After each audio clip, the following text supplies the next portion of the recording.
their left side, both running and passing. So we can expect a lot of runs to the left for the Penn Kingsmen.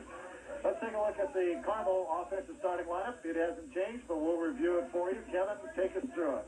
All right, for the Greyhounds, at quarterback, the 6'5", 185 senior Clay Walters. At tailback, Gabe Clemens. At fullback, Jim Longhorn. At tight end, Aaron Peeney. The split end is Josh Tristler. The flanker is Bobby Stevens. The offensive line for Carmel, going left to right, is Scott Kaminsky, Matt Robinson, Mike Britton, Ed Jorzak, and Nick Masuk.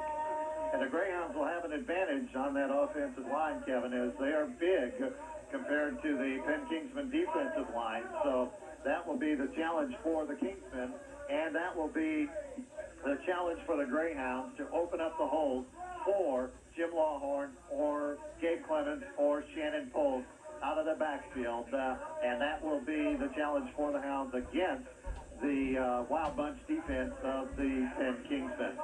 The Greyhounds, I know, have been looking forward to this game because they know if they win this game, they've got the opportunity for the rematch that they've wanted since Friday, October 13th, the Friday the 13th, when nothing went right for the Greyhounds on the Ben Davis football field, and they were defeated by a count of 15-10.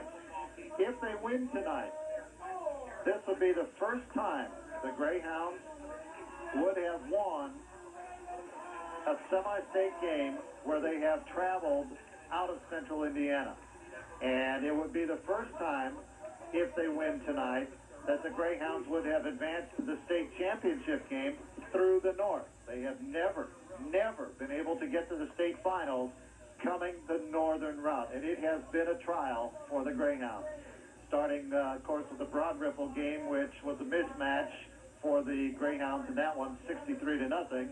And then the following week, when they rolled over Noblesville, 35-0.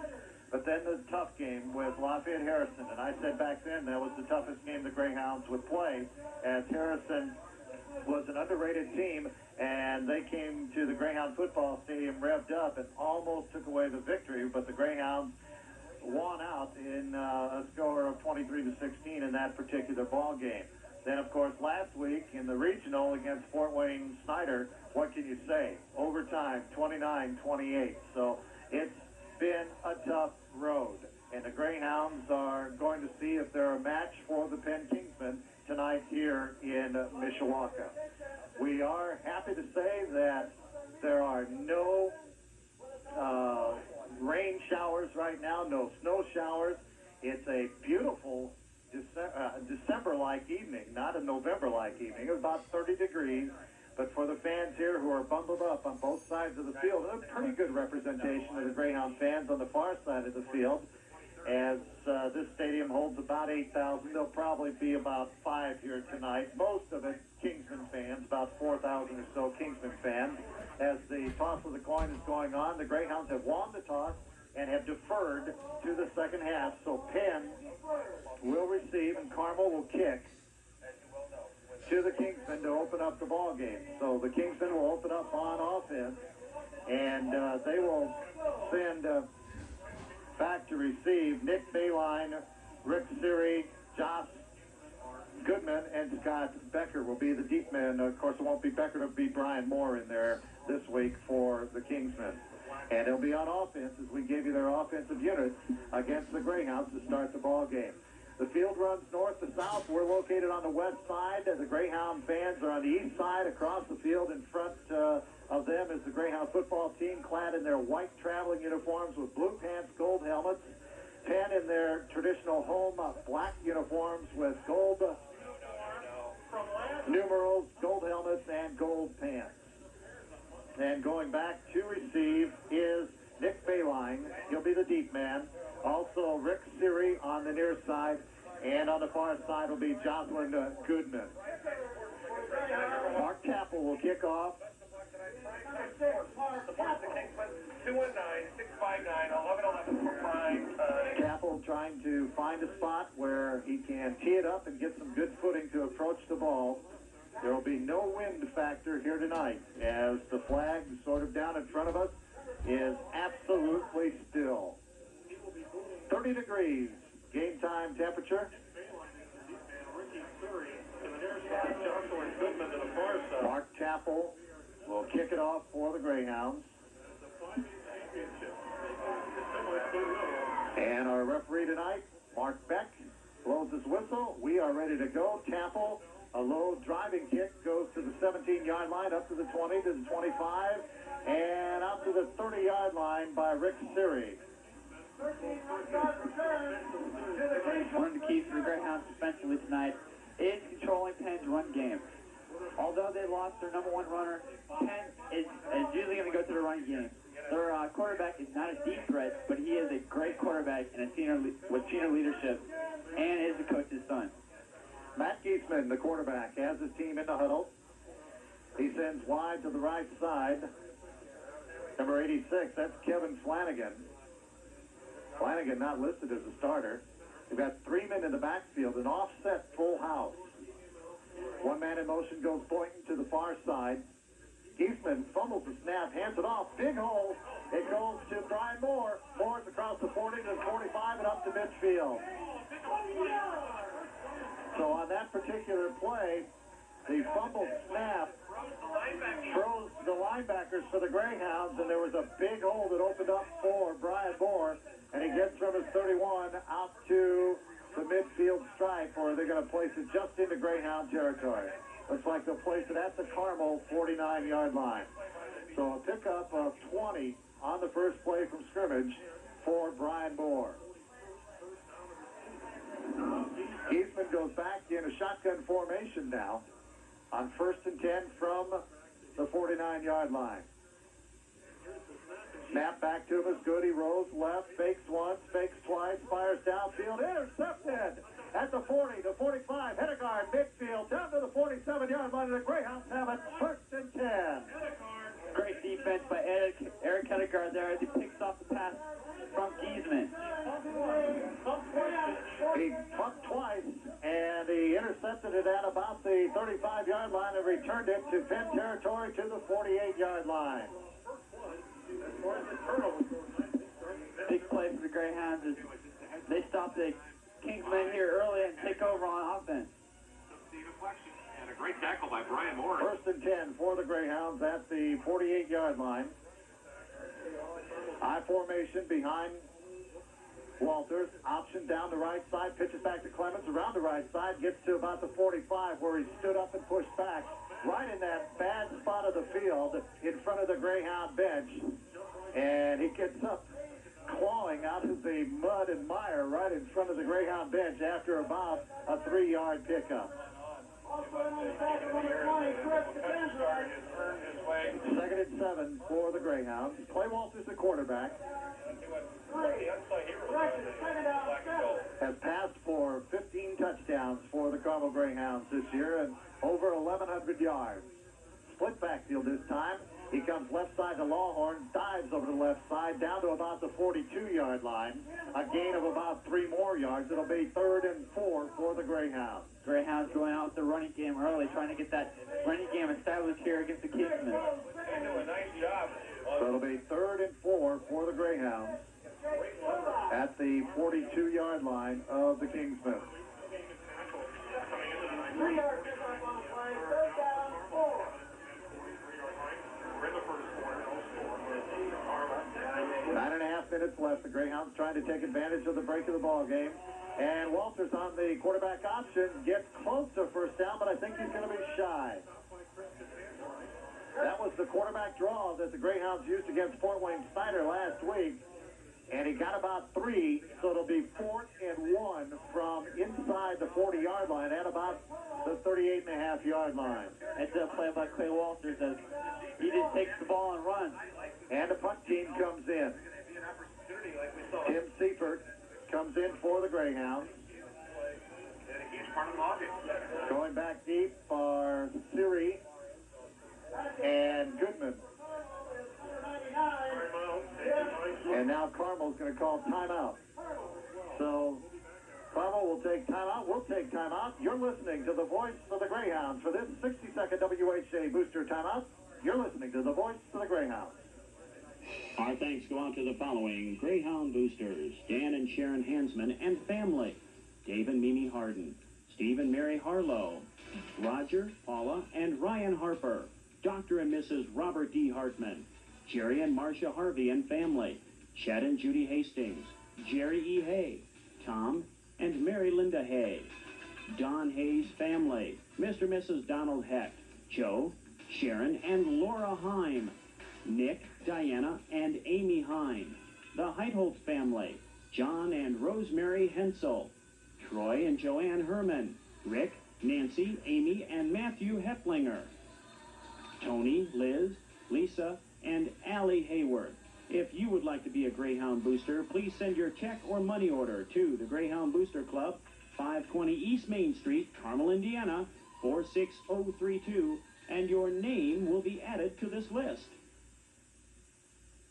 Our thanks go out to the following Greyhound Boosters: Judy and Mo Silverman, Jennifer and James Sinclair, Mr. and Mrs. Michael. An inch or so for a first down as they come to the line of scrimmage. Clay Walters brings his team to the line of scrimmage. Full house behind him. Everybody in tight, 2 tight ends. Fourth and an inch, and Walters sneaks in, and he's got it. He's got it. So Clay Walters, behind that offensive line, averaging 250 pounds per man, goes down to about the 41-yard line. Check that 36-yard line. And it'll be 1st and 10 for the Greyhounds. 8:43 left in the first period of play. Greyhounds trying to take advantage of an early interception. Eric Hedegaard intercepting it for the Greyhounds. 1st and 10 from the 36. Walters rolls right, fires, incomplete, batted down. Intended for Lawhorn out of the backfield, and it was batted down by number 49, I believe it was, Eric Parmley. So Eric Parmley knocks it down. Incomplete, intended for Walters out of the backfield. Or check that out, intended for the big fullback, Jim Lawhorn, out of the backfield. 2nd and 10 for the Greyhounds. That was a new wrinkle for the Greyhounds that we hadn't seen previously. Lawhorn has 4 receptions for 48 yards and 1 touchdown. Walters rolls to his right, has time, gonna run it. 35, 30, 25, and out of bounds. He went out very close to a first down. We'll have to wait on the exact spot of the football. It is a first down.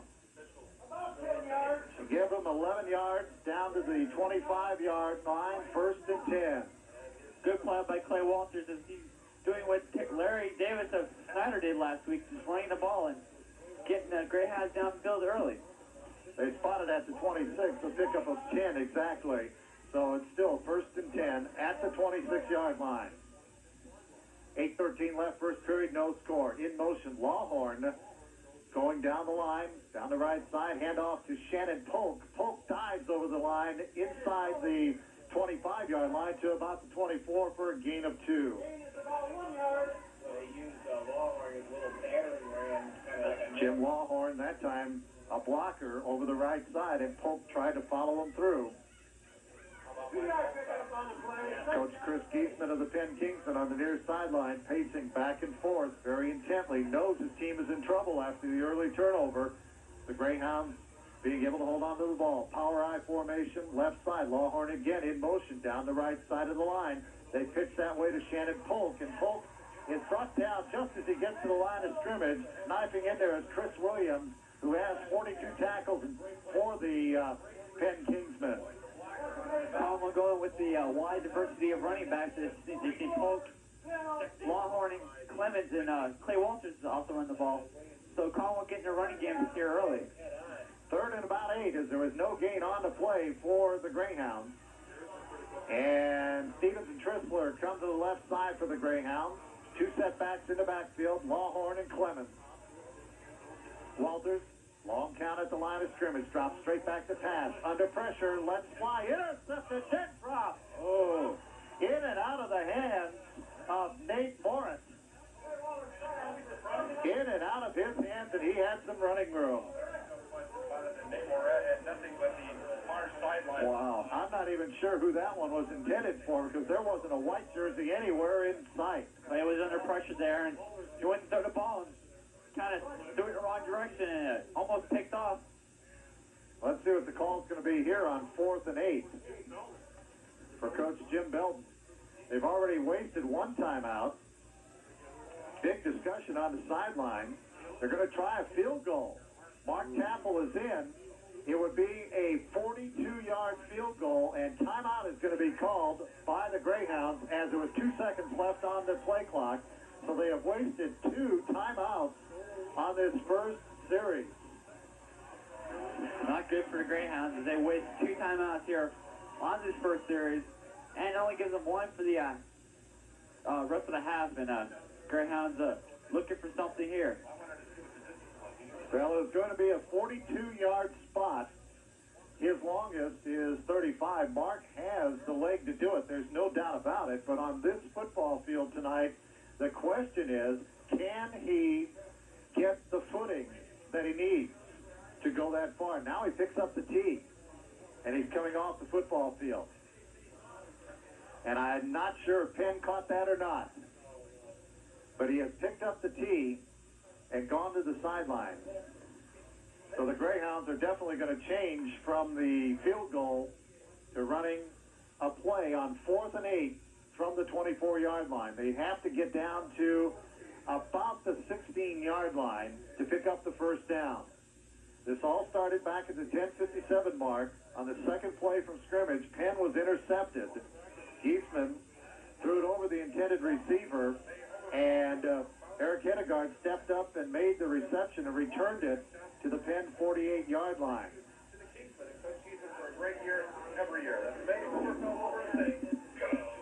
And the Greyhounds are going to go for it on 4th down. Lawhorn, the single setback. 2 wide receivers to the right side. 4th and 8. Walters barks the signal, fakes the handoff, looks, fires, has a man, caught, Bobby Stevens! Wow, what a catch by Bobby Stevens as he just flies in the air and catches that one. Great catch by Bobby Stevens there. First down, inside the 15, down at about the 14-yard line. Good call by Coach Belton there as he went on 4th and 8 and picked up the first down. So it'll be 1st and 10 for the Greyhounds at the 14-yard line. Clock running, 6:43, first period of play. No score. Power I formation. Lawhorn in motion to the right again. Each time they've gone that way, Shannon Polk jumps over a couple of minutes, gets 5 yards inside the 10-yard line to about the 9-yard line. Carmel using Big Jim as a blocker, and then they have to go through that big defensive end there, and so far it's been all right, but 2 yards for Shannon Polk. But the Greyhounds are using Lawhorn as the extra blocker. Now they have the full house backfield in there. 2 tight ends and the tee behind Walters. 2nd and 5. It goes to Lawhorn. Lawhorn keeps the legs going inside the 5. Has the first down at about the 4-yard line. Jim Lawhorn gets 7 yards. All the way down to the 3-yard line is where they're going to spot it. So it'll be 1st and goal for the Greyhounds, who have picked up 2 fourth down plays on this series, which started at the Penn 48-yard line 5 minutes ago. That's a key. Full house backfield. It goes to Lawhorn again. He tries to spin his way in, and he gets down to about the 1.5-yard line. Let's see where they spot it. It looks like it'll be at the 1.5. So we'll go 2-yard gain to the 1. 2nd and goal from just outside the 1-yard line for the Greyhounds. Clock continues to run. Greyhounds have held it now for 5.5 minutes.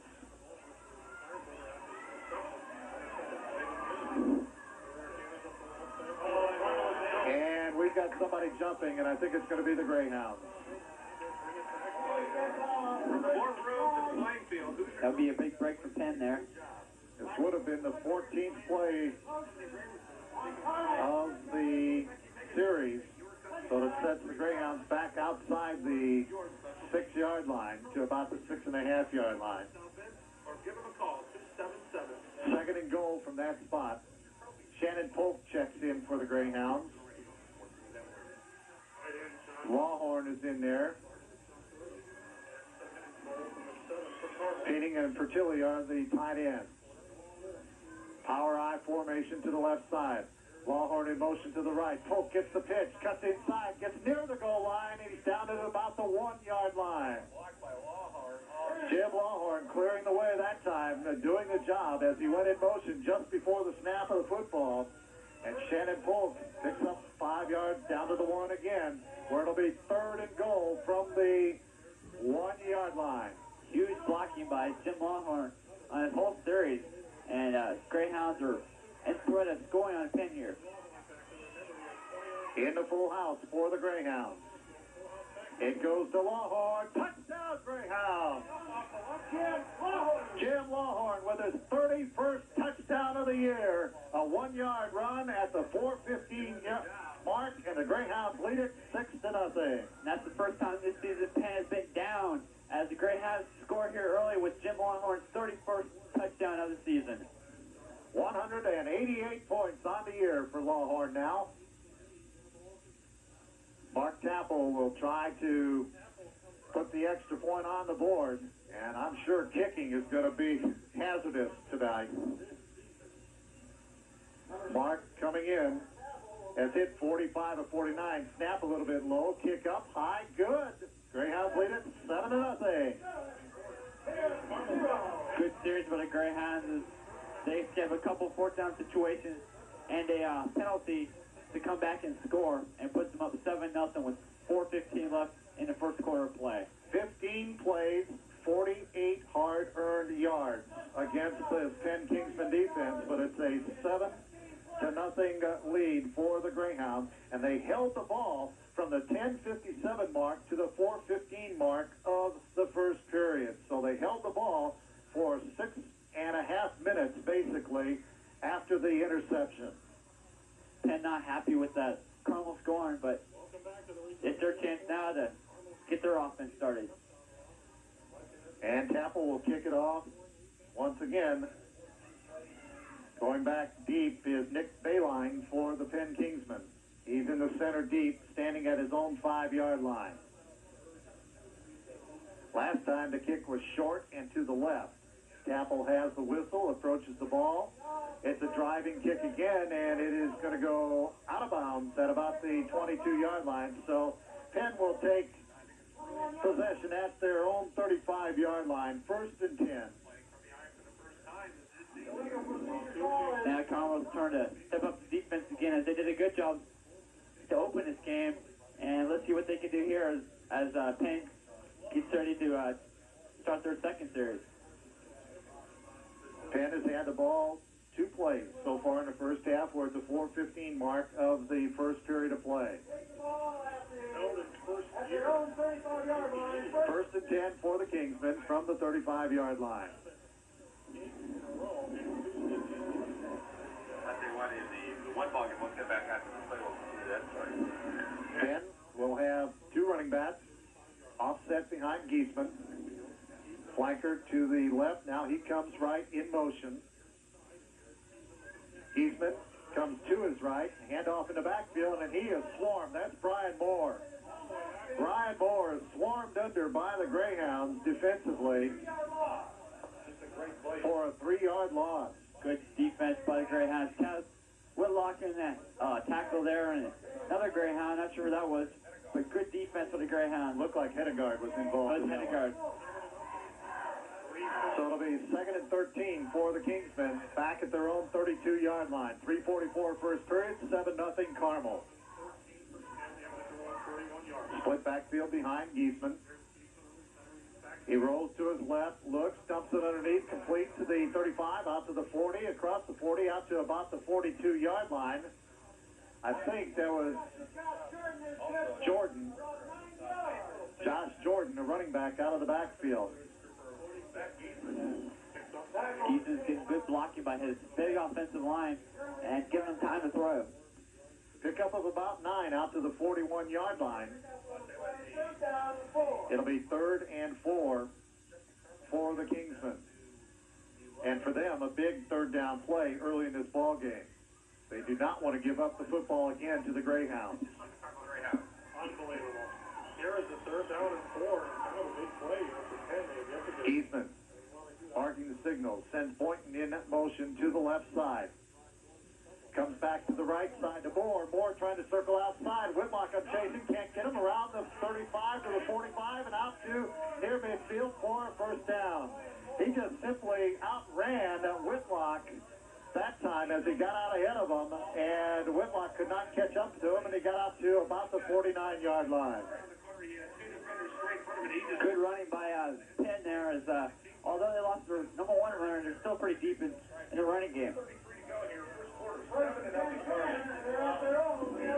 Penn has it 1st and 10 at their own 49-yard line. 2:25 left first period. 7-0 Carmel.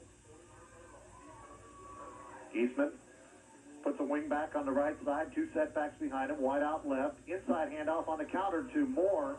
Moore goes through the line down to about the Carmel 45-yard line before he's brought down. Clayton's in on the tackle for the Greyhounds. But Moore gets good yardage, about 6 yards, down to the Carmel 45-yard line. 2nd and 4. That was a little counter play back to the right side, and it's surprising Penn is coming more to the right side than they have shown in all their films. Wing back this time to the left side, open side of the field. Boynton split to the right on the closed side. Eastman inside handoff to Moore, and Moore is met at the line of scrimmage and brought down after a short gain. He got 1 or 2 maybe on second effort as he was stopped by the Greyhounds, Eric Miller. Good defense there by Miller and Greyhound. They got to try to stop this Penn Kingsman team with 3rd down, 2 to go. 3rd and long 2. Ball spotted at the Carmel, well, they spotted it all the way down to the 43-yard line. So it will be 3rd and 2. Flanagan is split far left. In motion, flopping over is Dutro to the left side on the wing. Greyhounds going around, and Jordan is nailed behind the line of scrimmage on the pitch from Geeston. Who got in there for the Greyhounds? Jeremy Bricker on the tackle there. Good defense by Jeremy, and Greyhound step up, stop the Penn Kingsmen with 4 and 2 to go, and looks like their punting team's going to come on. Coming in to punt should be Nick Bayline. Bill Seymour can give struggling Bears punter Todd Sauer a run for his money. Seymour is Emerson. Bobby Stevens, single setback, standing at his own 16-yard line. Bill Seymour in to do the punting for the Penn Kingsmen. Snap. And the ball is down, almost hit the Greyhound. That's McGuire, who almost was hit by that football, but it is down with no return inside the 20 at about the 19-yard line, let's call it. That's the end of the first period of play with our score, Carmel 7, Penn nothing. We'll be back in 60 seconds after this WHJ booster timeout. You're listening to the voice of the Greyhounds. Our thanks go out to the following Greyhound boosters: the Kevin and Melanie Tolliver family, Mike, Vicky, Matt, and Allison Tribal, John and Jody Zucker, Dick and Linda Vance, and Diana 46032, and your name will be added to this list. 1st and 10 for the Carmel Greyhounds as we begin the second period of play. Greyhounds on top, 7-0. The ball will be spotted at the 19-yard line, where it'll be 1st and 10 for the Greyhounds after the punt by Seymour from the 45 down to the 18 officially, a 27-yard punt with no return. Clay Walters sets his team, split back behind him, 2 wideouts left side. Walters hands it off to the second man through. That's Lawhorn. He keeps legs going, still going across the 25-yard line and out to about the 27-yard line. 7 or 8 yard pickup, depending on where they finally spot the football. Give them 8 on the play out to the 27-yard line. 2nd and 2 for the Greyhounds. Clark goes wide left. Sarah comes wide to the right. I formation behind Walters. Clay barking signals. Handoff goes to is faked, and Walters keeps it, rolls around left side, running room, 35-40, and out of bounds in front of the Greyhound bench right at the 40-yard line. Clay Walters on the option down the left side, picks up good yardage, about 13 yards, out to the 40-yard line, where it'll be 1st and 10 for the Greyhounds. Clay Walters doing a good job of running the ball tonight. On that particular run, he kind of slipped at the beginning, kept his footing, and ran all the way around for 13 yards.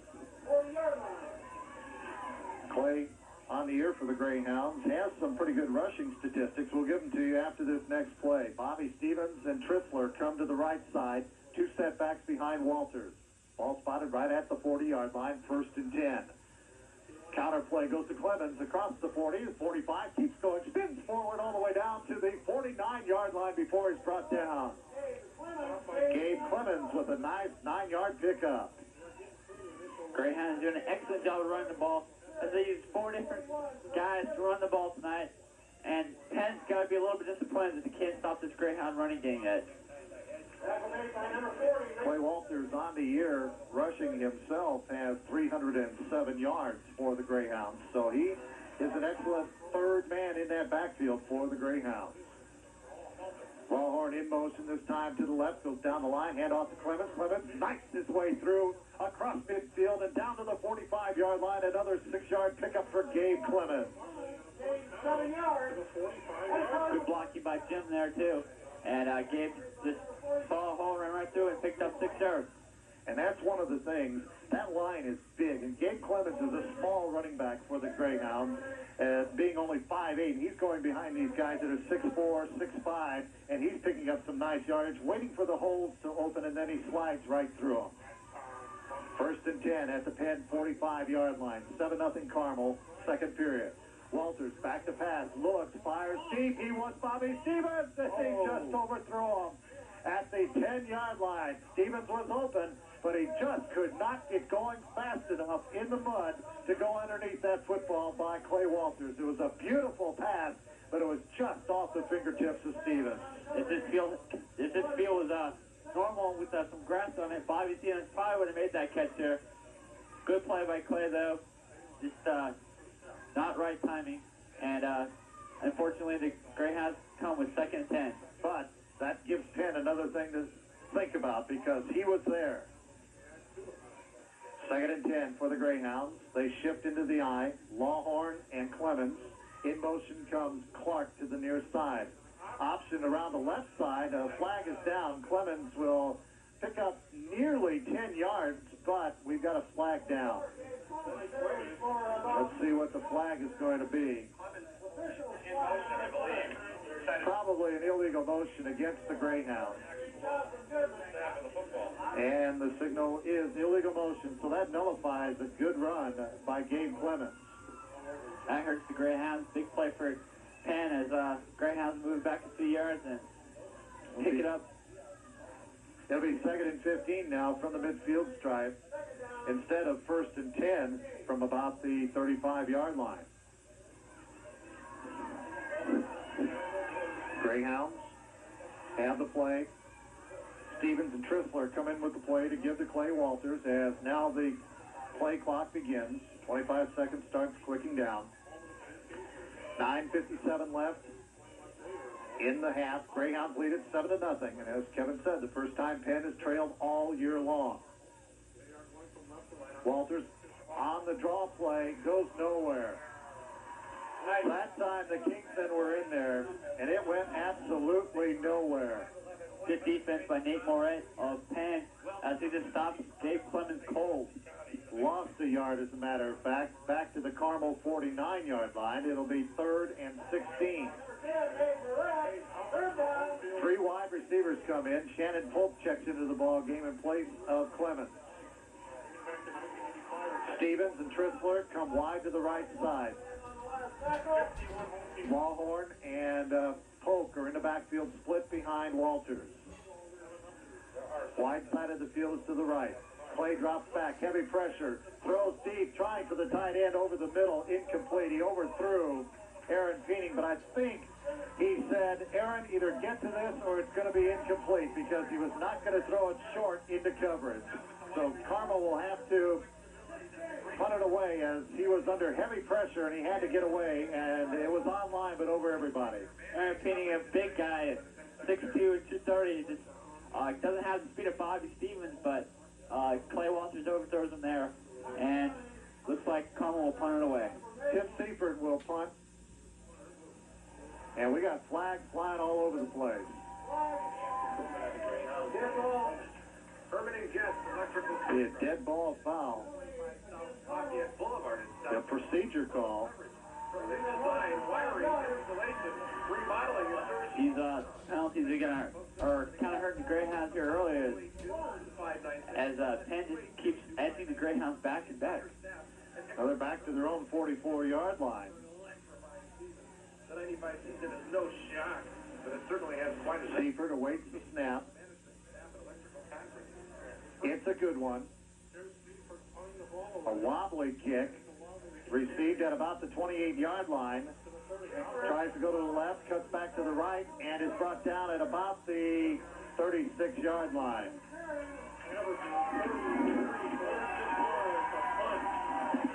So return from the 28 to the 36 by Ricky Siri. And Penn will take over with 8:56 left. First and 10 from their own 36, almost let's call it 37-yard line. Eastman sets his team, split backfield behind him. Wingman to the right side.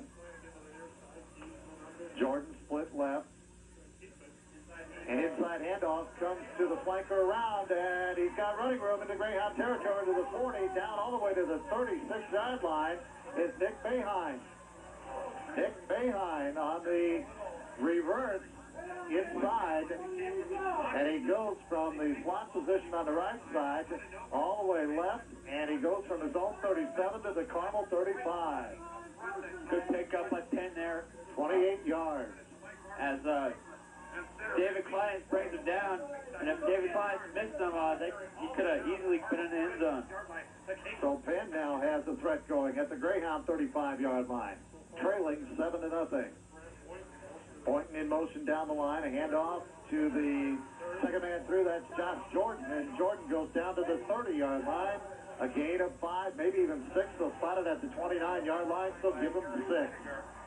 And starting to use that running game they have. 69 assists for Eric Madiger on Carmel High School. Second and 4 for the Kingsmen at the Greyhound 29-yard line. 7-0 Carmel on top. Wide to the right side goes Flanagan. Wingman is Deutero.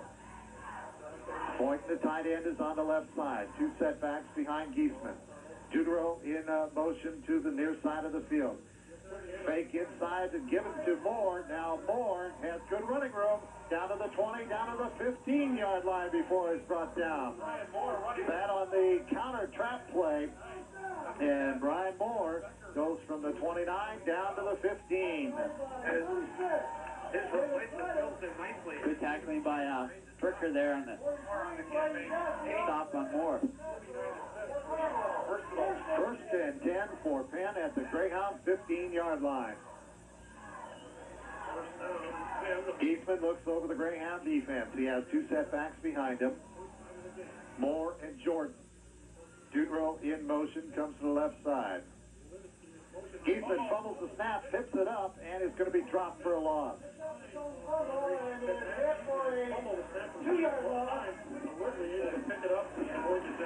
Couple of yards, lost back to the 17-yard line. Second and 12 now from the 17-yard line.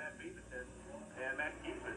And they're going to need to tighten up that wrong place to make some crucial errors. Now what you've done is you put your offense in second down. Second and 12 Boynton splits far to the right side. A couple of other tight ends in. Split backfield behind Giesman. He hands it to Moore straight ahead, and Moore is down at about the 15-yard line as he got 2 yards on his own. There was nothing there, and he kept the legs moving to get the 2 yards back that Giesman lost on a previous play. It'll be 3rd and 10 from the 15-yard line of the Greyhounds. 6 minutes left in the half. Carmel leading 7-0. All the action on WHJE Carmel 91.3 FM on your dial. Scott Gregg along with Kevin Smith from Freedfield in Mishawaka, Indiana, home of the Penn Kingsmen. Boynton on the wing to the right side, the power side of the field. Moore and Jordan are in the backfield behind Giesman. Now we have a whistle. And an official timeout is called. They're going to change the football. Apparently a little bit too muddy down there. You know that winter is supposed to be a cold one. With lots of soda, we've had it here. That's right, cold and snow. 3rd and 10 for the Kingsmen. They'll reset the 25-second clock. Kingsmen don't rehuddle. Stay in the same formation. 3rd and 10. 3rd and 10. Giesman fakes, looks, rolls left, looks, fires. It is. Got it. What's the call? A touchdown. Who got it? He was down on his side when he made the catch, and we had to wait to see if it was going to be called a catch. And Eric Clausen, I believe, is the man who was receiving in the end zone. Heads up play by Giesman, because what happened was... Good play by Giesman there as he finds Clausen in the end zone and gets Penn on the board. 7-6. The Greyhounds leading by 1 point as they try the extra point here. And the extra point attempt will be by Nick Boeheim. Boeheim does most of the kicking chores for the Kingsmen. Beautiful reception by Clausen. The kick is good, and we're tied at 7. Penn has a good offense, and just like many of the teams like Fort Wayne Center, this Penn team can come back easily. The Greyhounds defense has got to step it up, although they've done a pretty good job here in the first half of play so far. 36-2, Rick Root in Mishawaka. Well, the Kingsmen will now kick it off to the Greyhounds. Bayline should do the kicking for the Kingsmen. He will. 7-7 ball game. 5:29 left in the half. Greyhounds scoring first, going 15 plays, 48 yards, using more than 6 minutes off the clock. Penn a little bit more explosive as they used just over 3 minutes on the clock and went 63 yards in just 6 plays.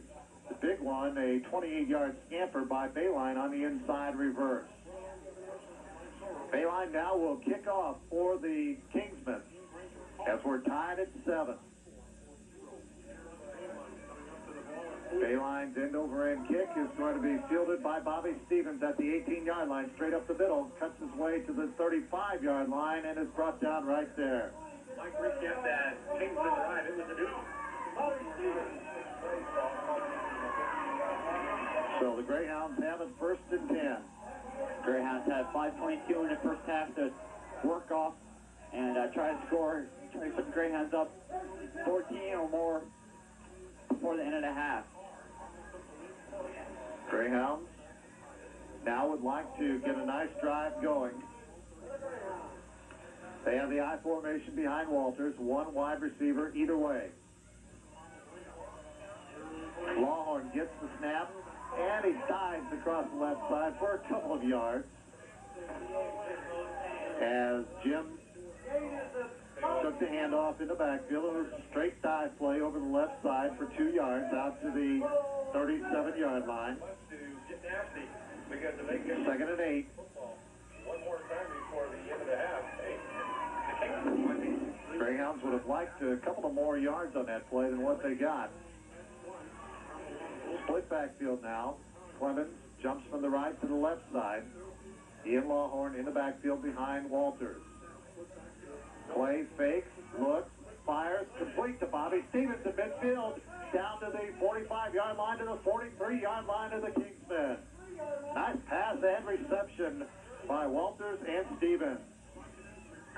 play by Walters as he finds Steven open in the middle and connects for first down. 20-yard pickup on the play to the Penn 43-yard line. First and 10 for the Greyhounds. I formation. Walters straight back to pass. Look, nobody's open. Flag fly. We're going to have a holding penalty. And Clay lets fly out of bounds, incomplete. But it's going to be a holding penalty against the Greyhounds or a clip on the far side. It's going to be a hold. Big play for Penn there. Greyhounds are killing themselves with penalties here. Something they haven't done in the tournament series. As we look through the 5-game statistics for the Greyhounds in the tournament coming in, penalties, they have had 19 penalties for 186 yards in the 4 tournament games. So averaging 4 penalties a game, and they've already got 4 here in the first half of play. The big penalty from the point of the foul, so it goes all the way back to their own 41-yard line.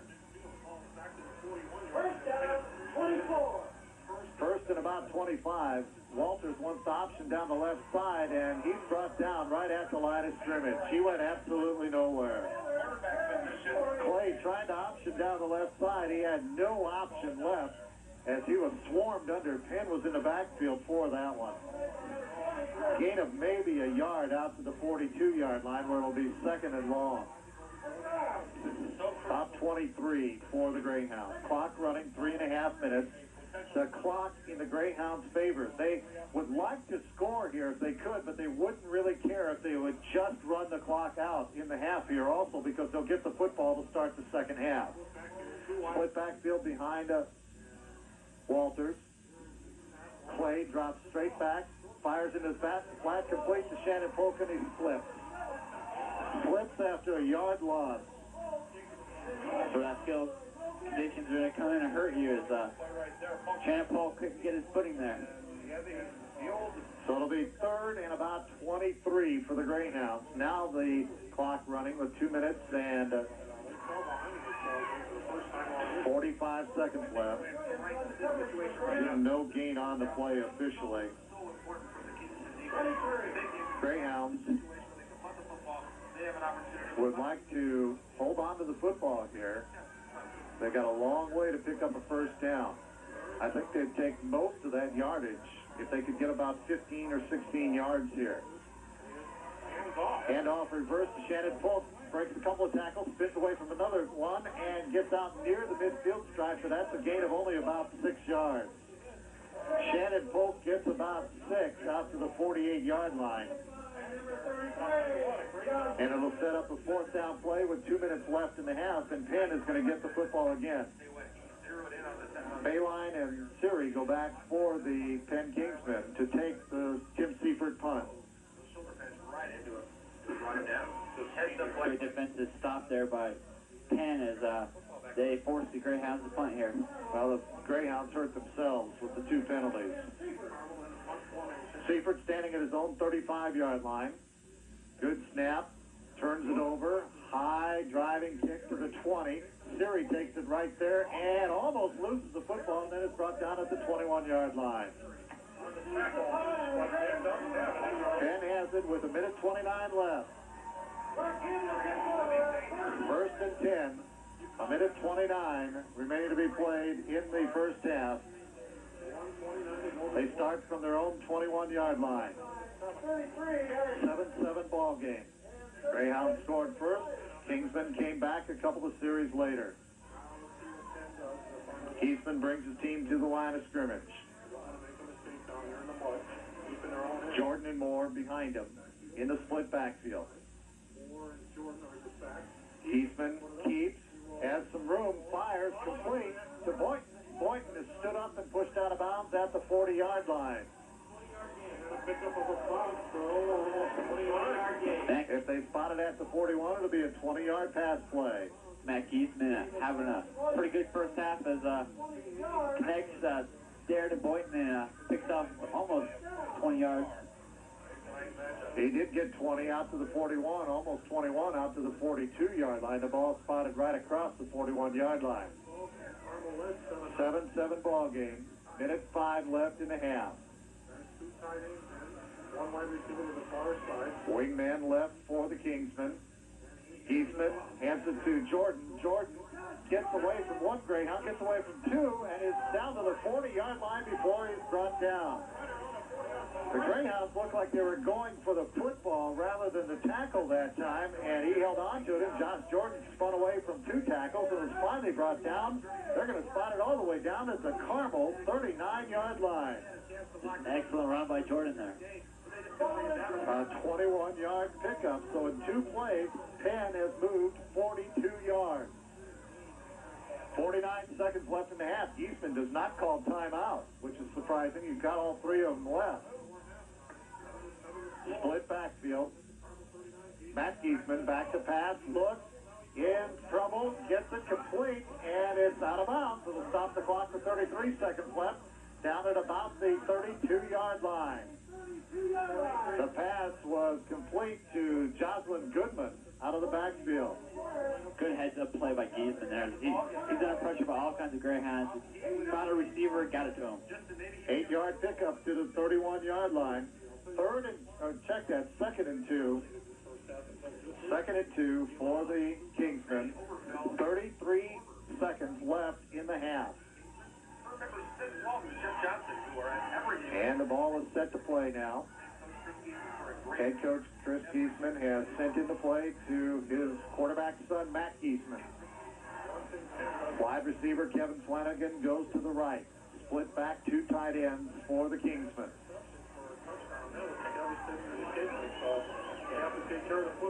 Moore and Jordan are behind Giesman. Inside handoff to Jordan. He's got running room. Look out.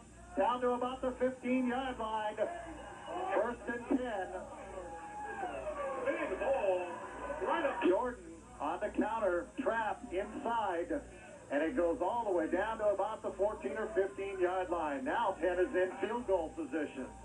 Good run by Jordan as he puts Penn in field goal position and just almost got away from Eric Hedegaard, but brought down by Eric Hedegaard. Luckily for the Greyhounds, he was the last defenseman back there.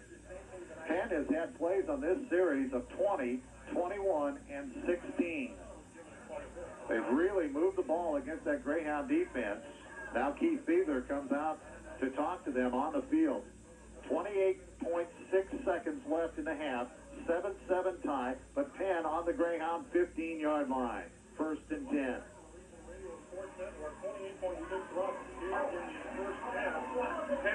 So now it's a challenge to the Greyhound defensive squad.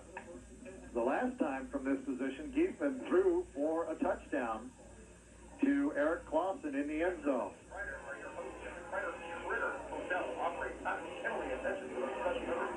And moving the ball effectively and in big chunks, which is a little bit surprising, Kevin.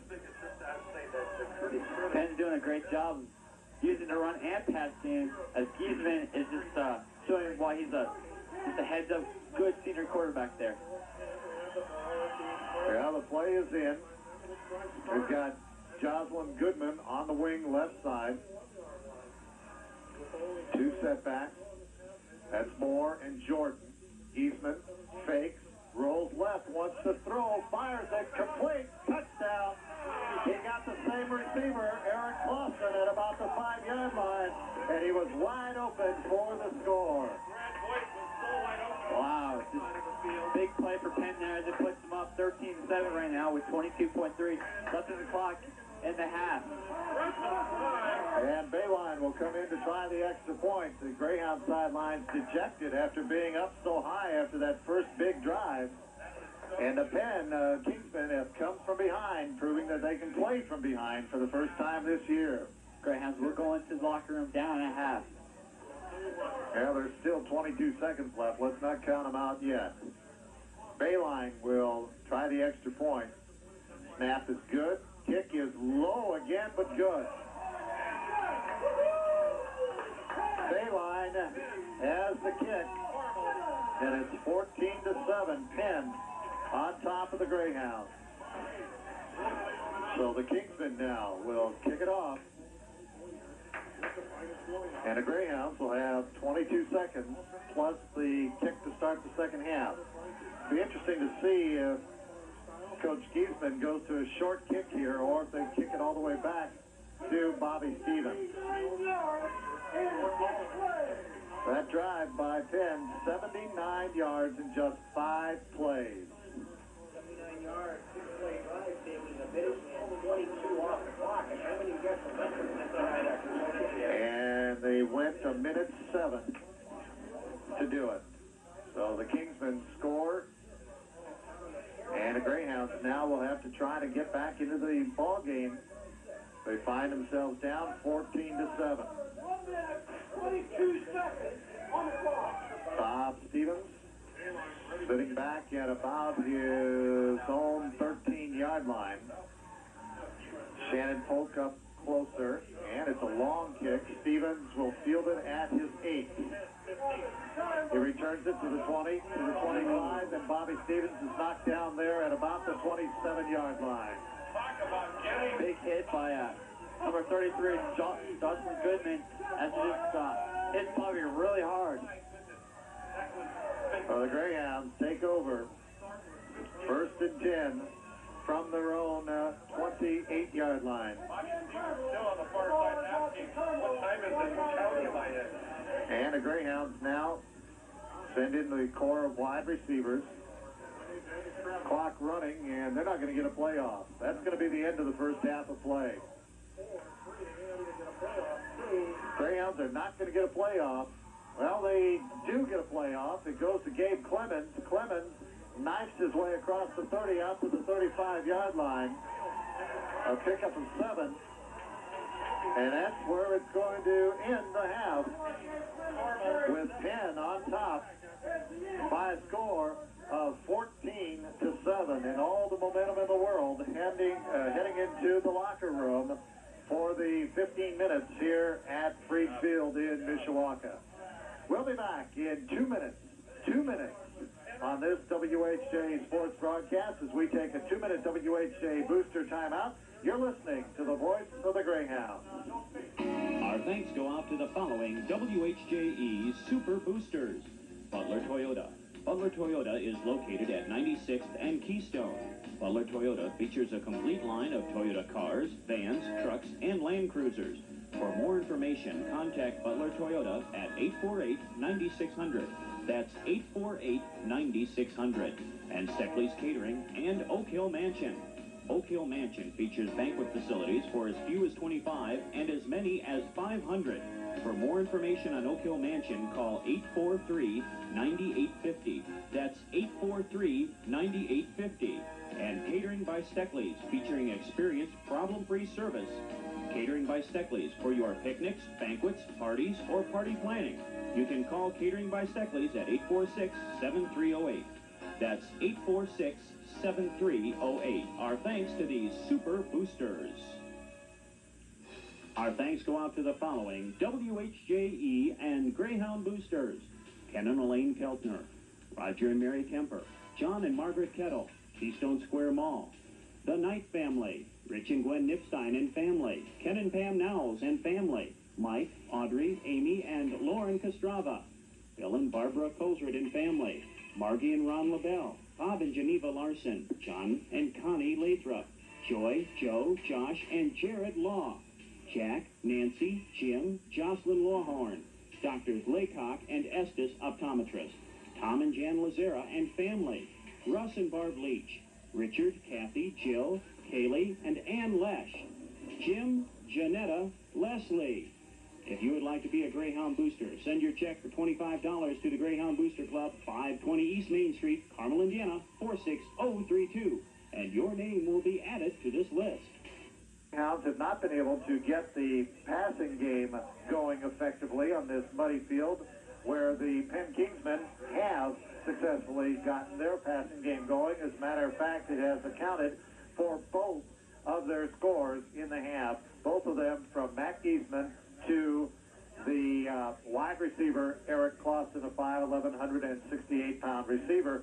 He was their leading scorer coming in pass receptions with 9 TDs, so he has 11 touchdown receptions now, as he had 18 catches for 373 yards, second in yardage to Brad Boynton, the tight end. But Clausen has been the big play man with the 9 touchdown passes. That for Giesman is his 21st touchdown pass of the year. He has thrown 5 interceptions. He came in hitting 65 of 111 for 1,123 yards. Comparable statistics to Clay Walters coming in, as Clay had nearly 1,200 yards in that first half of, or rather in that first 12 ball games of the year, on 73 of 46 with 15 touchdown passes. So Giesman actually has thrown now for 6 more touchdown passes than has Clay Walters of the Carmel Greyhounds. The Hounds are back. We're waiting the Penn Kingsmen as now they break their huddle down to the right side. The Greyhounds will have the ball first. Coach Jim Belton is talking to our referee down there on the football field tonight, that being Mark Beck. And we'll have the meeting of the captains at the center of the field as the Kingsmen warm up. And the Greyhounds and the Kingsmen are just about ready to go here in the second half of play. 14-7, Penn on top of the Hounds. Greyhounds will have the ball first to begin action. Frank Todd Stop at WHME for a great job, including our city engineer, Kimberly. We'll take one more 60-second WHSAA booster timeout just before the start of our second half. You're listening to the voice of the Greyhounds. Our thanks go out to the following Greyhound boosters: Kenneth Recker, John and Marcia and Christy Reed, Dr. and Mrs. Philip Reed and family, Susan and Charlie Richardson, the Kevin Reimer family, Gregory and Myra Riley, Lester and Rose Roberts, Don and Karen Robinson, Sam and Louie Robinson, Richard and Peggy Rogers, Sharon Rosenberg, Sandra and Haskell Ross, Ann Roth, Don, Sandy, Dan, Annie, Mike, Leah, Mark, John, Aaron, and Jessica Rothbaum, Ted and Mary Sue Rowland, Martha and David Roos, Susan, Mike, Katie, and Colleen Rusnick, Jim and Betty Russell. If you would like to be a Greyhound booster, send your check or money order to the Greyhound Booster Club, $25, 520 East Main Street, Carmel, Indiana, 46032, and your name will be added to the list. Well, the Greyhounds will have the football first as Penn will kick off to begin the second half of play. The Kingsmen will be going from our left to right. The Greyhounds, obviously, from right to left or south to north here at Freed Field. A lot of white shirts on that return team out there. The only one that's blackened is Bobby Stevens, the deep receiver who's handled the football. Bayline will kick it off. And let's see how far he gets it this time. Stevens, the deep man. Bayline kicks it to him, and it's picked off in front of Bobby Stevens by Moeller, I believe. And Moeller brings it from about the 15 out to about the 31-yard line. Call it the 32. As Moeller stepped right in front of Bobby Stevens. It'll be 1st and 10 for the Greyhounds from their own 32-yard line. Just underway, third period of play, 14-7, Penn on top of the Greyhounds. Clay Walters has the I formation behind him. That's Lawhorn and Clemens. First play goes to Clemens, slanting off the right side, skips away from one tackler, gets across the 35, out to about the 38-yard line. A 6-yard pickup. Nothing fancy, just a 6-yard dive play off the right side, out to the 38-yard line.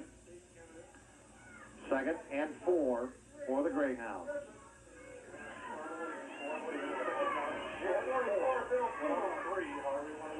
Greyhounds, very patient offensively.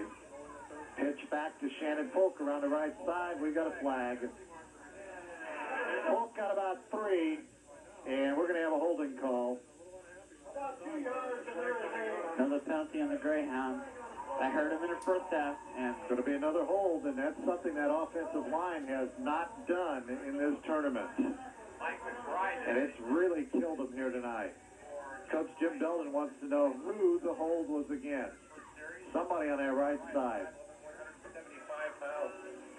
It will put it back to the 30-yard line.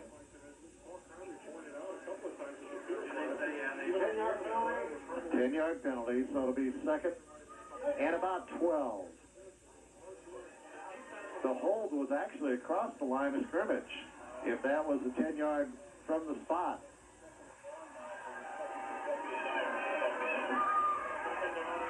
Second and about 12 for the Greyhounds.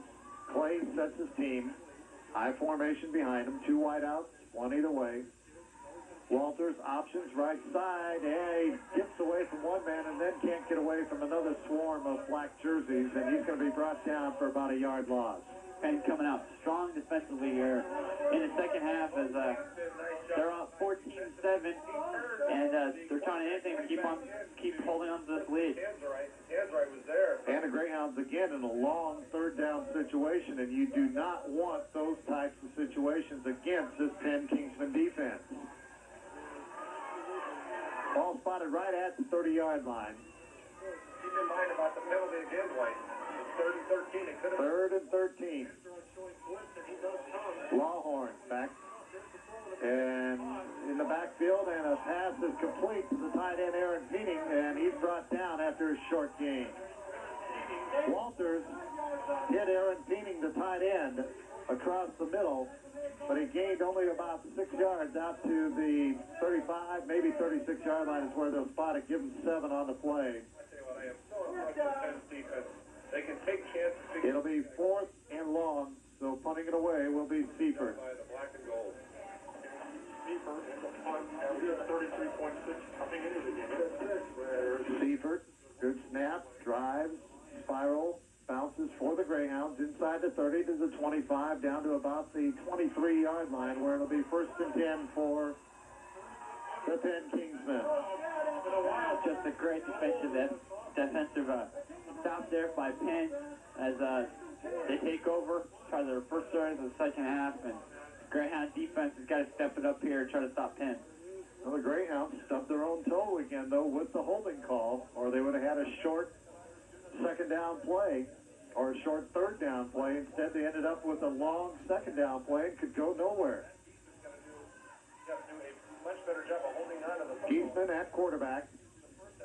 Split backfield behind him. Hold on to the football and recover it. Moore and Jordan. Boynton comes in motion to the right. Giesman back to pass, looking long, under pressure, gets away, and is forced out of bounds at about the 27 or 8-yard line after a gain of 4. Giesman just having an excellent game here so far. He's getting it done all over. The passing, and the running, full package for Penn so far. He is. Give him 5 on the pickup to the 28-yard line. 2nd and 5. That is an unbelievable number from that position. What that tells me is that your defensive line is not wrapping people up. Split backfield for Giesman. Clock stopped at 8:51, third period. Giesman options left. Now the counter play to the Keith Newman, a wide receiver. And Newman on the option play carries from the 28 out to about the 37, a gain of 9. Around the 37-yard line. So it'll be 1st and 10 from that point. Nice faking by Giesman in the backfield as the slot man comes in motion, using a few new people here tonight that they have not used in the previous games.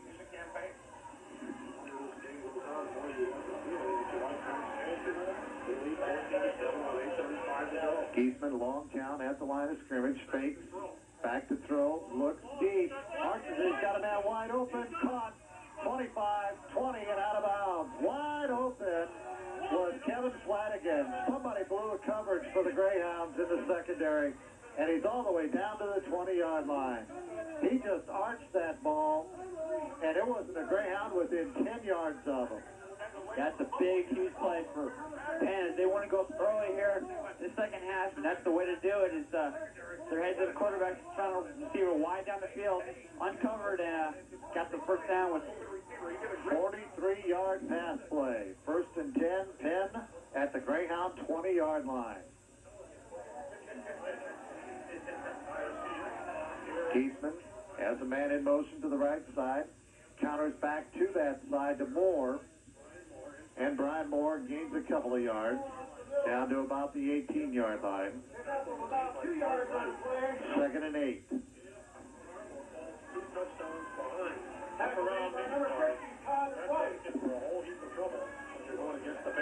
Second and 8 for the Kingsmen.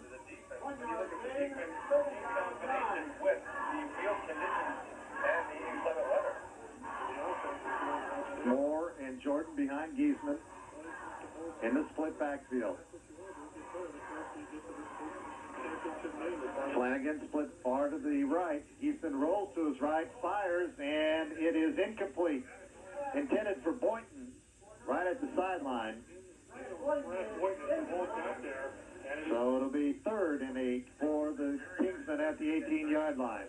Quarterback Sam Morris read the eyes of the quarterback, and if he would have just got the lead hand in there, he had an opportunity to take that one off to the races down the near sideline. 3rd and 8 for the Kingsmen at the 18-yard line. Penn leading by 7, 14-7. 7.5 minutes left, third period. Penn has scored from this position twice before. Boynton in motion to the near side of the field right. Geisman rolls to that side, looks for Boynton. It is incomplete. Boynton was open deep, but he went underneath for Jocelyn Goodman out of the backfield, and it was incomplete. big 4th and 8 play here for Penn, and Carmel's defense has got to stop them here. They can't afford to go down by 2 touchdowns. Let's see what Coach Chris Geisman does on this 4th and long situation. They've got to go to about the 10-yard line. This is really the most important play of the football game right now for this play. If the Split far left side is Eric Clausen. He has 2 touchdown receptions already tonight. so huge. Geisman in the shotgun formation. Snap is good. Under pressure and brought down. No, he got it off, but it's going to be to a lineman. It'll be to an ineligible receiver and a lineman. He fumbles it. The Greyhounds come up with it, but the pass was completed to an ineligible receiver. As Geisman was going down, he completed it to Matt Beavis, the center. And you just cannot do that. So let's see how the officials call this one. It'll be Carmel ball. The question is, where?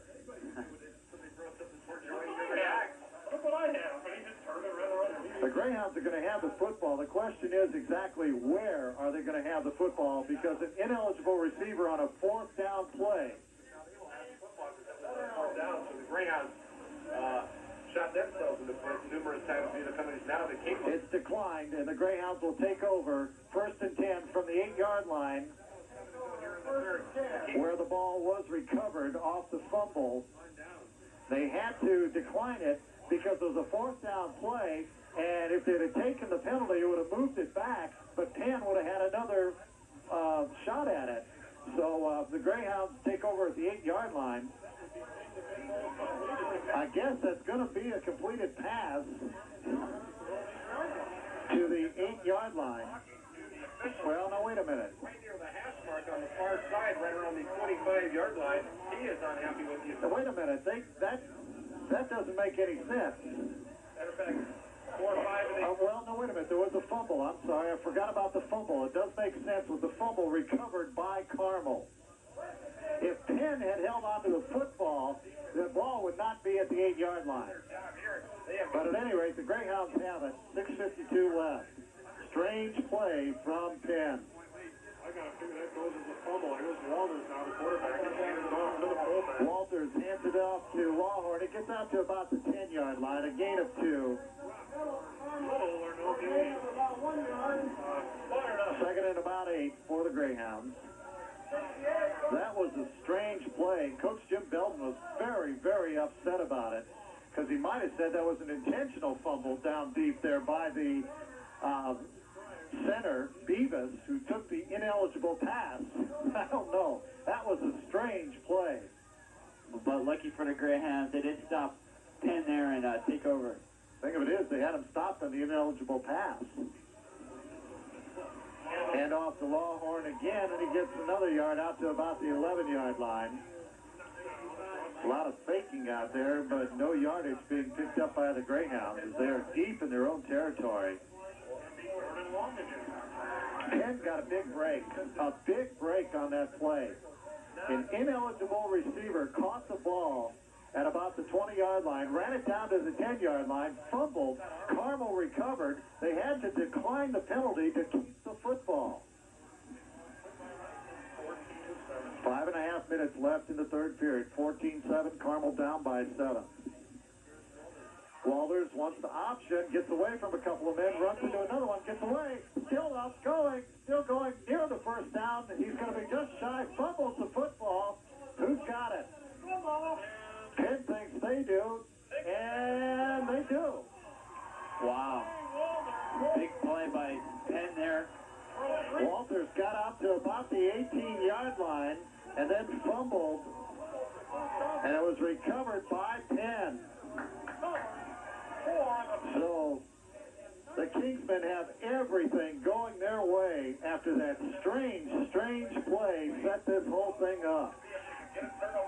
That was a good play by Walters there, but he just made a mistake and lost the hold of the ball, and Penn just takes over. And they're at the Carmel 17-yard line, 1st and 10. Now the defense has really got to stop.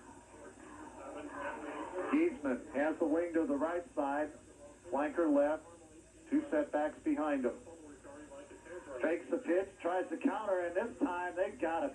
Stopped behind the line of scrimmage was Bayline as they tried that inside reverse again, and Bayline loses yardage back to about the 21 or 22-yard line. Carmel's defense has got to step up here, as again they can't afford to go down by 2 touchdowns, but it is still early with 4:20 left in the third quarter play. 2nd and 14 for the Kingsmen.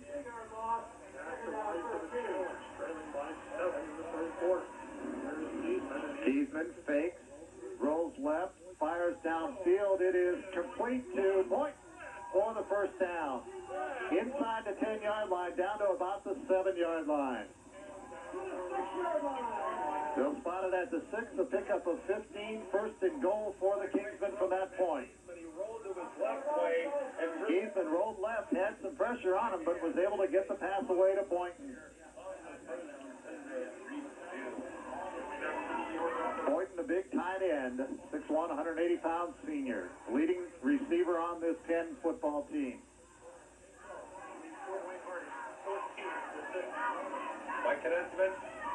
A couple of setbacks, split behind Giesman. 1st and goal at the 6. Giesman back to pass, under pressure, gets away, dumps it off, complete touchdown. Jocelyn Goodman, the receiver. And for the 3rd time, Penn has scored through the air against the Greyhounds. 3 consecutive scores by Penn. Puts them up by 2 touchdowns. And Carmel's got to be disappointed, especially in the defense now. Well, you can't expect much more. I mean, they at their own 17-yard line. And that was a 6-yard touchdown pass. So the turnover hurt, but the strange play before that set this whole series up. Boynton holds holds for Bayline. The snap is good. The kick is good. It's 21-7 Penn.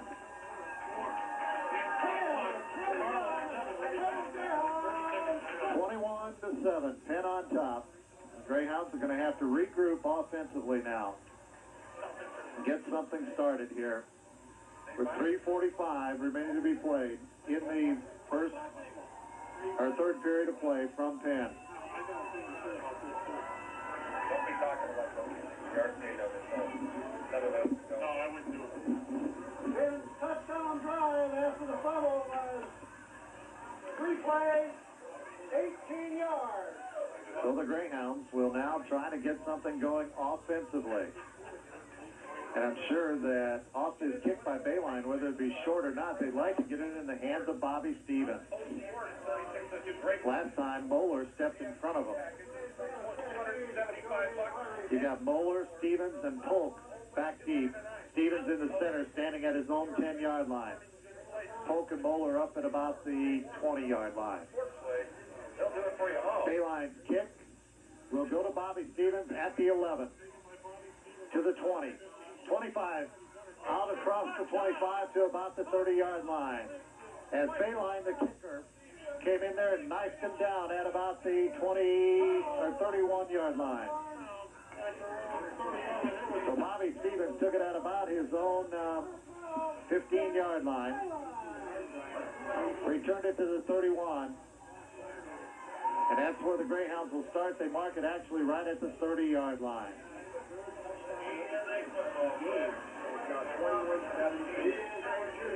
First and 10.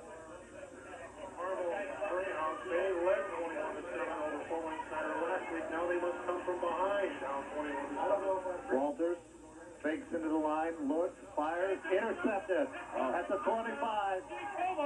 And it's intercepted all the way down and returned inside the 25, almost down to the 20-yard line. Kovach picked it off for the Kingsmen. And he took it from about the 35-yard line. Penn fans going absolutely nuts here in Freefield. We talked about it on the pregame. All the way down, where are they going to spot it? At the 21-yard line. Like it as if it's you cannot thank the secret. 3 minutes, 20 seconds left to be played in the third period. Penn now has an opportunity to blow this ball game open. Carmel definitely needs to stop here. Down at the 20-yard line, he talked about field position and putting pressure. First and 10 for Penn at the Carmel 20. Eastman fakes, gonna pass. On first down, has a man open. Boynton complete. Out of bounds at about the 12-yard line. He was wide open. The Greyhounds look confused defensively as Eastman is getting open and rolling to his right, which is counter to what they had seen and been prepared for. He has not been effective to his right. He's been effective to his left because he's a left-handed passer, and tonight he's going right and completing. Just a great game from Keithman tonight. He just stepped up above his level and just played wonderful like an all-state quarterback tonight. Second and 3 from the 13-yard line for the Kingsmen, who lead 21-7, threatening to put 7 more on the board. Eastman hands it off to Jordan, wide open. Greyhounds were blitzing, and they got by the blitz. And Jordan went for 13 yards for the score. So it's 26 now to 7, or 27 to 7. And Tom Brown, they have paved the way up front offensively. You know, I'll tell you what, I talked to a good friend of mine and Two quick scores by Penn just how this team won. puts them up, and the Greyhounds not looking good here in the second half of play. Come to play. The wheels have come off for the Greyhounds, to say the least. And again, I got to go back to a strange play that set this whole series up.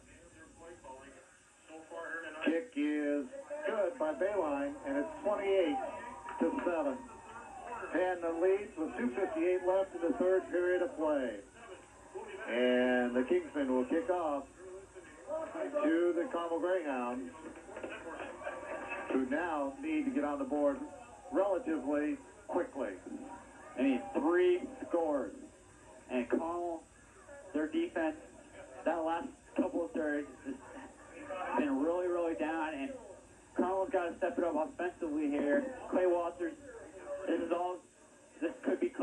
last game, and he's got to step up.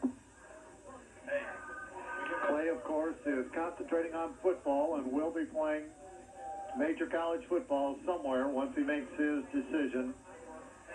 He is not going to play basketball this year for the Greyhounds. Bobby Stevens goes back again to take the kickoff. Outstanding drive by the Kingsmen. Firm members Spence Walton and Jeff Johnson. 28-7, Penn on top. Every year. 2:58 left, third period of play. Bayline drives Bobby Stevens back to the 11-yard line. Stevens spins and gets out to the 25, and that's it. So Bobby Stevens starts from his 11, goes out to the 25. And Carmel will start at that point.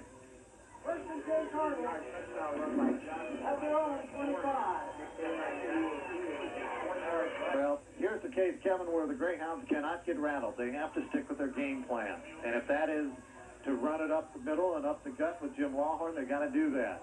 They got to go to what works for them. Lawhorn, the only setback behind Walters, who rolls to his right. Looks, fires, complete to Bobby Stevens at the 40.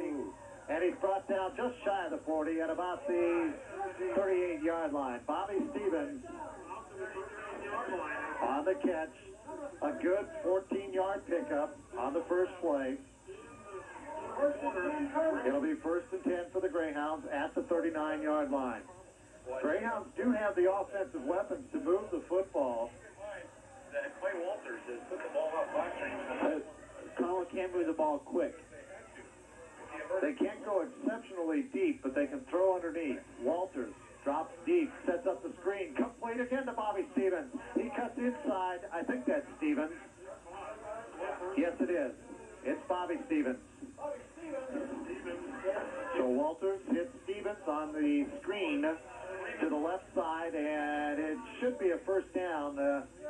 From where we look at it, it is, but they're going to bring the sticks out anyway to have a closer look. It looks like about an 11-yard pickup, mark it officially at the 50-yard line, even though the ball will be just shy of it. But the sticks will be brought in for a measurement. Alternative flooring by 28-7, Penn on top. 2 quick scores in the third period have given them the lead, and it is a first down by more than a length of the football. 11 yards on the pickup, call it to the 50-yard line, 1st and 10. The ball actually just shy of the 50, but we'll call it midfield officially. Greyhounds come to the line of scrimmage ready to go. This offensive team is a proud offensive team, and they've been stung. Penn has gotten 2 easy touchdowns from deep in Greyhound territory. Walters hands it to Lawhorn. Lawhorn breaks one tackle and gets inside the 50 down to about the 45-yard line before he's brought down. Jim Lawhorn, 5 yards down to the Penn 45-yard line. And again, the Greyhounds do not look like they're a rattled offensive team. They're taking their time.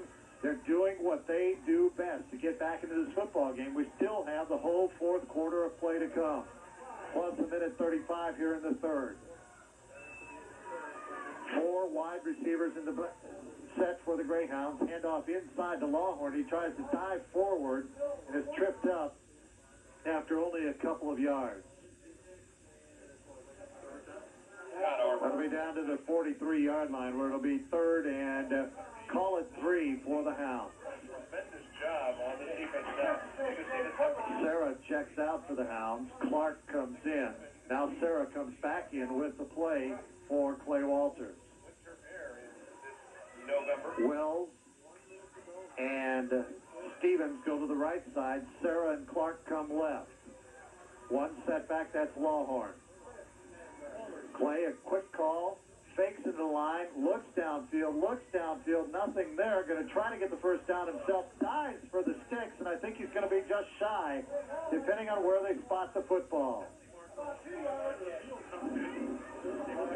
think they're going to get both. There is a flag down on the play.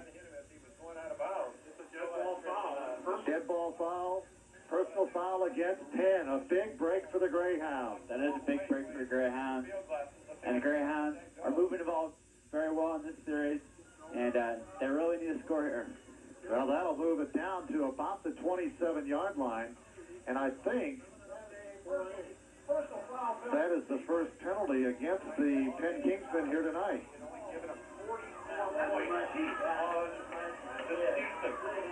It is. That's the first penalty against the Kingsmen in the ball game tonight. Gives the Greyhounds a first down at about the 26-yard line is where they'll spot it.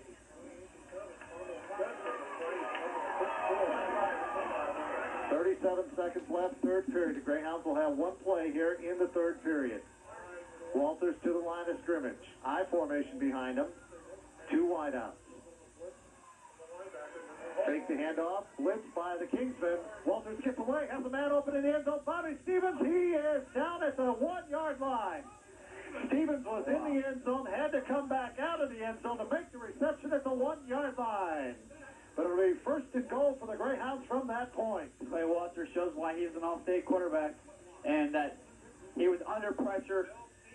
Penn was coming towards him, and he broke away a couple tackles and got Bobby Stevens on the 1-yard line. Penn had the blitz, and they had the man there, but he got away. This will probably go to Lawhorn. It does, and Big Jim is in for the score. Jim Lawhorn in for the score. So it's 28-13 now. The Greyhounds score here in the third period of play. They get one of the two scores back. Well, we talked about it all along. Clay Walters has got the guts. He can get the team. Walters did a great job, as you said, Kevin, getting away from the blitz and then alertly finding Bobby Stevens and on the run just firing a bullet to Stevens. And Stevens was the only one who was going to catch that football. And he did come up about a half-yard short of the end zone, but Lawhorn on the next play picked up the touchdown. Mark Tappel will try the extra point for the Greyhounds. 28-13 ball game now. Snap is good. Kick is up. It is good, and it's 28-14. So the Greyhounds strike quickly, going 75 yards in 7 plays.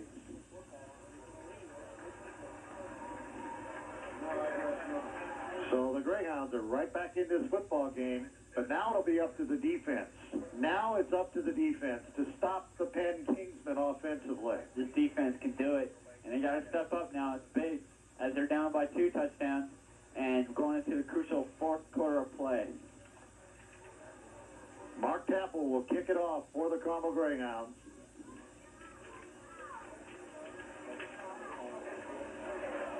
He'll spot the ball at the 40-yard line. 28-14 our score. Penn with 2 quick scores, taking advantage of a couple of big breaks. Tappel will kick off.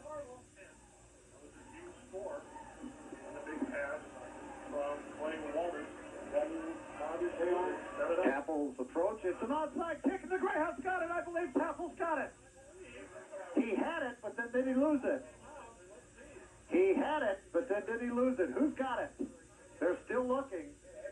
Everybody around there, they're fighting for the ball. Who's got it?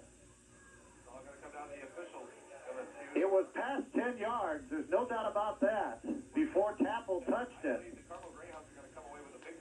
It looks like Carmel might have it, but we'll have to wait and see. No call yet.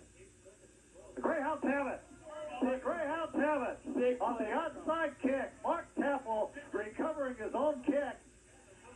I don't think came up with the football finally. Well, now wait a minute. No, now they're saying Carmel. Okay. Some confusion on the sideline, but the Greyhounds are going to have it. Wow, big play for Carmel.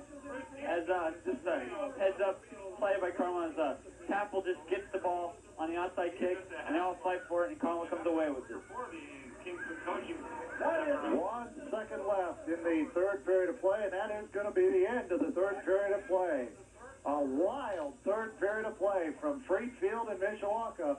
And our score is Carmel trailing Penn by a count of 28-14. Chris Giesman out there now talking to the officials. officials wanting to know what the call was. There's no doubt in my mind that it was past 10 yards when the ball was touched. And Penn had turned their backs to the play. He grounded the football as it was a dribbler. It was not a little pooch kick. It was a dribbler. And I believe it was Tappel who ran up there and initially touched it for the Greyhounds. But then the ball got loose. And Mark is not a very big man, to say the least. And the ball got loose. But Carmel somehow came up with the football in Penn territory at the 48-yard line. There was a long, long wait in the huddle down there. But the Greyhounds are going to have it 1st and 10 to start the 4th period of play, trailing 28-14. So Carmel takes over. Carmel now has 12 minutes to put 2 scores on the board. And the winner of this, we're going to get a trip down to the Dome. So that offensive team, especially that big offensive line, all muddied up, comes out onto the football field. A huge onside kick converted by the Greyhounds. At the 48-yard line of the Penn Kingsmen, 1st and 10. Now they have to take advantage of it. High formation behind Walters. He drops straight back to pass. Looks, fires, going for Stevens. It is incomplete. Good coverage down there by Ricky Siri. He was right with Bobby Stevens at the 20-yard line, and it was up for grabs, and neither one of them came down with it. Bobby Stevens almost had that play, and that would have been big for the Greyhounds, but unfortunately it isn't, and it brings up 2nd and 10. A long 10 yards against this Kingsman Wild Bunch defense.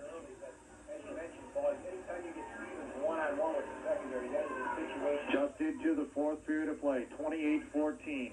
Penn on top by 14. 3 wide receivers left. Lawhorn set left. Back to pass.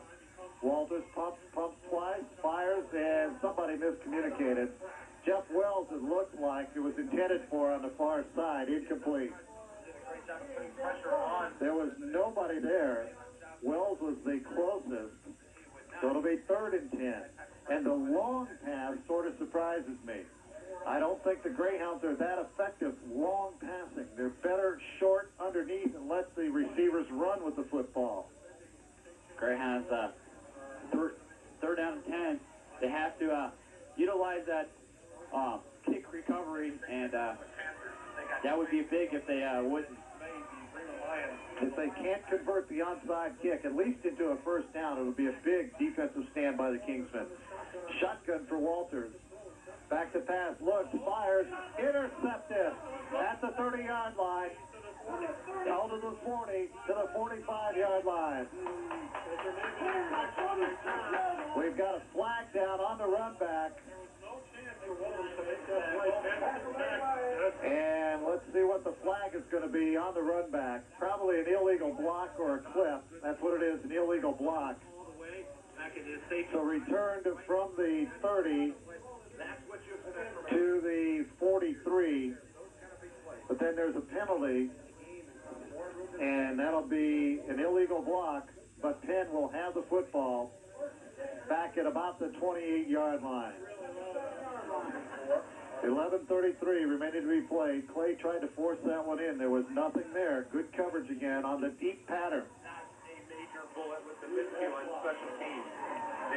So they start at their own 28-yard line. The Kingsmen would love to get a long drive here. They're up by 14, 28-14. Greyhounds trying to get a monkey off their back and break a jinx. They've never won on a long road trip at the semi-state level. Eastman pitches to Jordan. Jordan cuts inside. And he's brought down as he crosses the 30-yard line out to about the 31 or 32-yard line.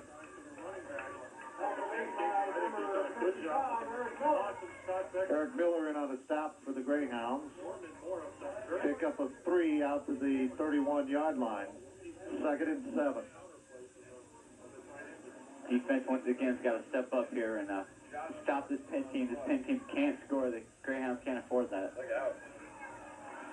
2nd and about 7 for the Penn Kingsman. Boynton goes in motion to the wide side of the field right. Counter back left side to Jordan. He's hit. Oh, was he hit? And Eric Hidegard was one along with Clyden, I believe. Looks like Clyden. Yeah. That is just a great tackle that time by the middle linebacker, the junior, Eric Hediger. So a gain of 1 out to the 32. And it'll be 3rd and 6 for the Kingsmen. 10 minutes left in the ball game. Penn up by 14, 28-14. More 9 for 50. Now it's 3rd and 5 area situation. You don't want to get too greedy here. Just make sure you get something very safe. I would look for a rollout of some sort. That is what Keesman has had good success. Kiesman sets his team at the line of scrimmage. Fakes, rolls left, fires, incomplete. Intended for Josh Jordan, but he couldn't hold on to it. He was open. I don't think he would have had the first down even if he had held on to the football. So Penn will have to punt it away. Good defensive help by the Greyhounds there. As the offensive unit should come in and try to put some points on that board. Well, this should bring Bill Seymour into the ballgame for the second time for the Kingsmen. Bobby Stevens stands back at about his own 37-yard line. Seymour to receive the snap at his own 20.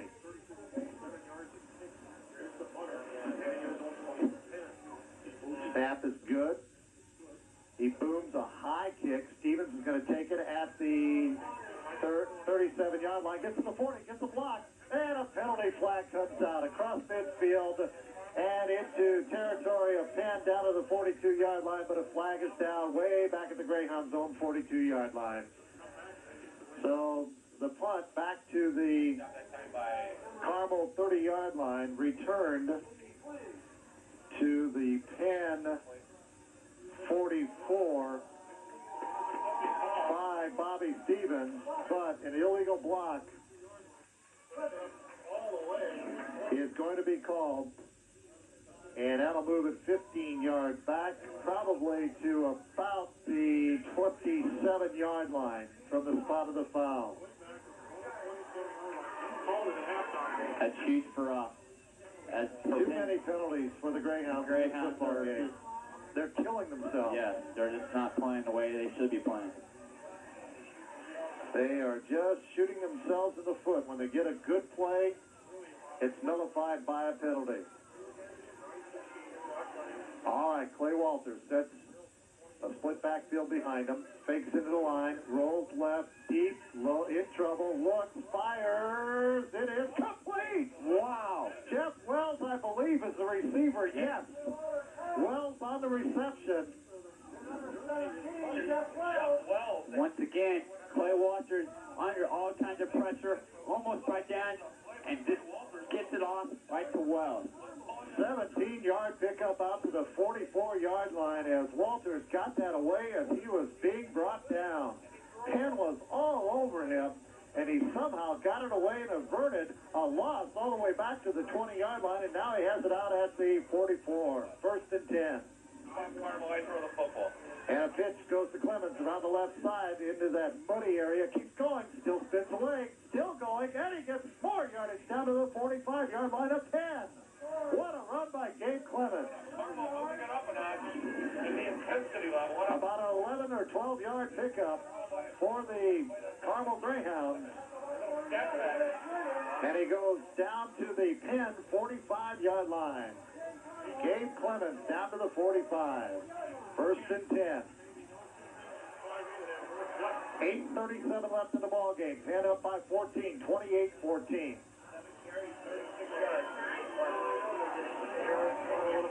Lawhorn and Clemens set behind Walters. Here's a blitz from Penn. Penn on the blitz.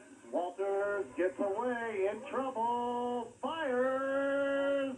It is incomplete. Tipped a couple of times, once by Bobby Stevens and then by a Penn defender. Back on defense for the Kingsmen, number 41, Chris Williams, the linebacker, as Walters got rid of it again under heavy pressure. Walters is playing excellent, not really excellent, but pretty good here in a fourth quarter play and just stepping it up a notch. He is showing that he has the ability to fire the ball under pressure. Second and 10 from the Penn 45-yard line. 8:25 left in the ball game. Greyhounds down by 2 touchdowns. And we've got movement somewhere. It is against Penn. So that will be the third penalty of the ball game against the Kingsmen. The infraction right there. That's going to bring up An encroachment. So it'll be 2nd and 5 for the Greyhounds at the 40-yard line. That changes the strategy in the call where you only have 5 yards to pick up a first down. And again, there's still plenty of time left in this football game.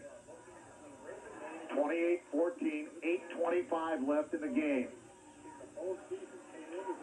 Penn with 2 quick scores in the third period to build up a 28-7 lead. The Greyhounds came back, got one of them in the third quarter, make it 28-14. Walters back to pass, looking, firing, once peening, incomplete at the 10-yard line. He wanted the big tight end across the middle. There were 3 black jerseys there, but he threw it into traffic anyway. But it was incomplete to Aaron Peening.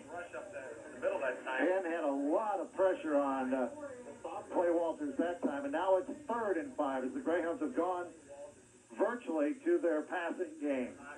The Greyhounds trying to get it done and trying to rely on the senior leadership of Clay Walters to get it done for them. That catch a couple of times back by Wells was a big one. They set up a screen pass, incomplete. He overthrew Lawhorn. He was wide open on that side, but it was incomplete to Lawhorn. The screen was set up pretty good. Now it'll be a 4th and 5, and the Greyhounds have to go for it. by the defense. 4th and 5 for the Greyhounds from the Penn 40-yard line. Shannon Polk was in, now checks out. Clark goes left. Stevens comes right. 2 setbacks behind Walters. Quick snap. Looking, firing, incomplete. Intended for Clark. And it was incomplete, so Penn will take over. 1st and 10 on down. That really hurts the Greyhounds there. Almost, they were 5 yards away, so they couldn't come up with it, and That's something that nobody else has been able to do to the Greyhounds this year, stop them when they needed yardage like that. So now, Chris Giesman has the game in his hands as coach of the Penn Kingsmen, and his son out there is going to try to just run this clock out with 8:10 left in the ball game, leading by 2 scores.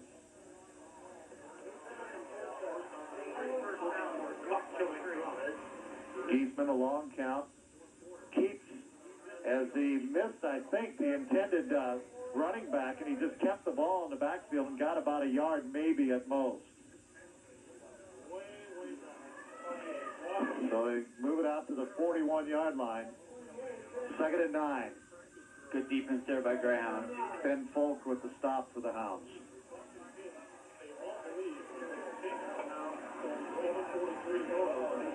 7 minutes, 40 seconds left. Hounds down by 2 touchdowns. He would not be in this situation right. Let alone thinking about next week. Giesman with the split backfield behind him. Long count, using all the clock. Pitches to Moore, trying to go to the right side. He is brought down behind the line of scrimmage, and we've got a flag downfield. So let's see what happens downfield. The loss was back to the 39-yard line. The flag was way up at about the 47 or 8-yard line. It came from the back judge.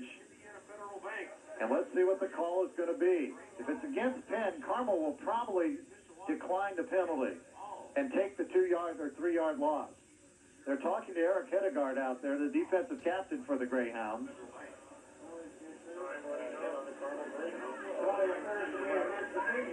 It's going to be against the Kingsmen, but the question is what? Still no signal. It's a hold against Penn, and it's declined. So it'll be a third and long situation for the Kingsmen back at their own. They'll spot it at the 39-yard line. Another good defensive stop by the Greyhounds. 3rd and 11 for Penn.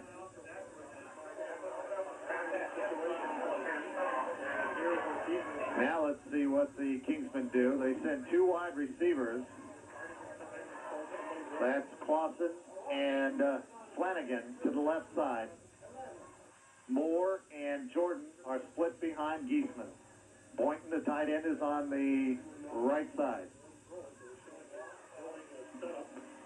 Long count. Geisman back to pass. Looking, under pressure, gets it away, and it is incomplete.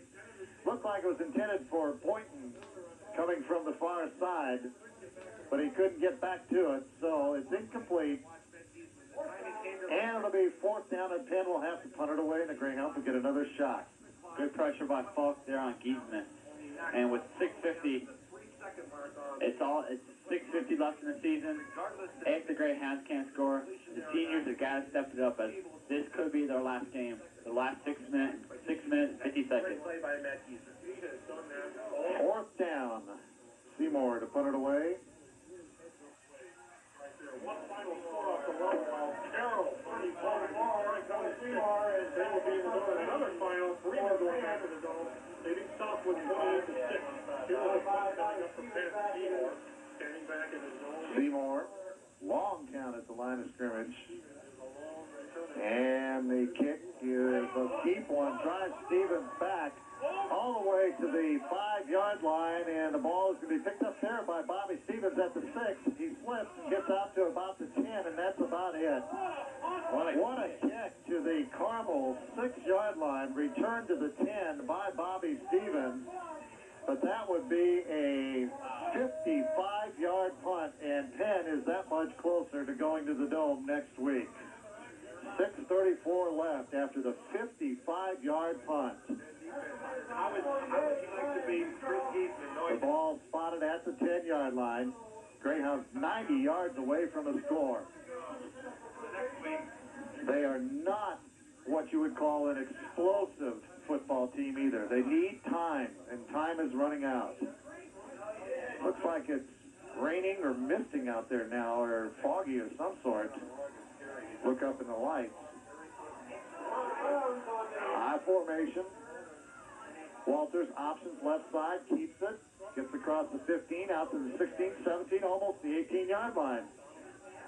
Clay Walters on the carry, got 8 out to the 18. A little bit of breathing room now. 2nd and 2. 28-14, 10 up by that count, with 6:07 remaining to be played in the ball game. The clock running and against the Greyhounds now.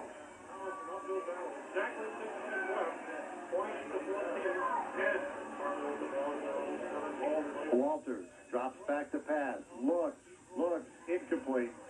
He was hit in the backfield. I see in there Bill Seymour, number 44, and there may have been somebody else in there too. But the Greyhounds just offensively could not hold the Kingsmen out. I'm not sure even who that pass was intended for. It'll be 3rd and 2 for the Greyhounds. Matt Geisman has played a heck of a football game at the quarterback spot as well. Stevens in motion, comes to the right side. Walters options left, pitches back to Shannon Polk. Polk near the 1st down, and I believe he has it across the 20-yard line, out to about the 21-yard line. Clock is stopped. It is the 1st down. Give him a gain of 3 out to the 21. 1st and 10 for the Greyhounds.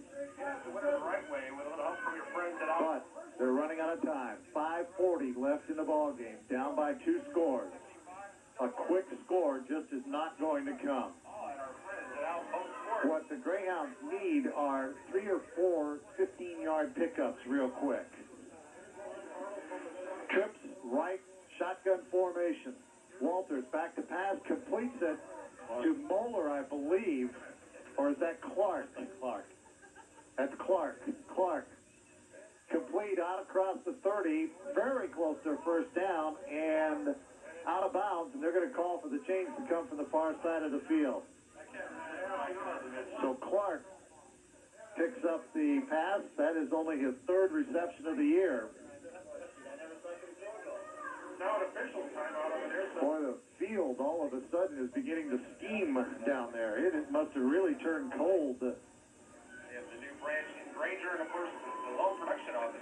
Either that or they dug down far enough to break through the ice in the center of the field. But the steam literally is coming up through the ground out of the football field. Stretch of the chain, it's shy. So give him 9 yards on the pickup. About a half yard shy. Out to the 30-yard line. 2nd and 1.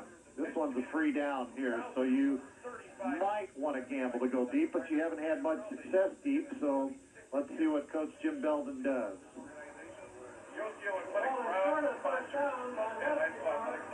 2nd and less than a yard for the Greyhounds. The clock will not start because the play went out of bounds. Sarah splits wide to the right. Stevens goes left. Clemens and Lawhorn are behind quarterback Clay Walters.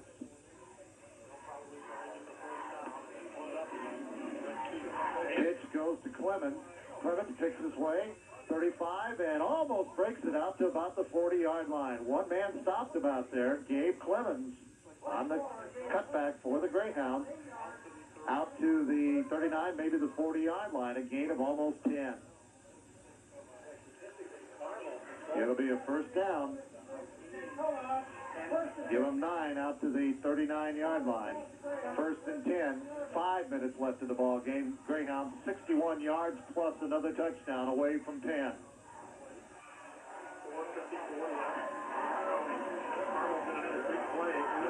Walters sets his team. 2 wide out to the right side. Seymour with pressure. Fires underneath. Complete to Bobby Stevens at midfield to the 48. Another first down. Bobby Stevens comes underneath the coverage, and there's that short pass that we were talking about. About a 12-yard pickup to the Penn 49-yard line, 1st and 10. Greyhound team's not giving up yet, as they have enough time with down by 2 touchdowns in the 4th quarter. They're not giving up. Ball just spotted into Penn territory at the 49-yard line. Way back to pass, under pressure. Uh-oh, he lets one fly. This one is going to be out of bounds. Nobody got it. Clay just wanted to get rid of that one as he was under deep pressure by Seymour, and let's see who the other person was in there. I believe that's going to be 88, Scott Armour.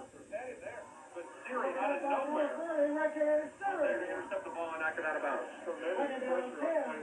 So it'll be 2nd and 10 for the Greyhounds. The ball at the Penn 49-yard line. 4:27 left in the ball game. Hounds down by 2 touchdowns. Penn crowd cheering for defense. Greyhound fans on the other side standing, wanting the offense to get another score on the board. One setback, that's Lawhorn. He's back there to block. He does just that. Walters pass incomplete for Aaron Peening. And we've got a penalty flag thrown somewhere out on the football field.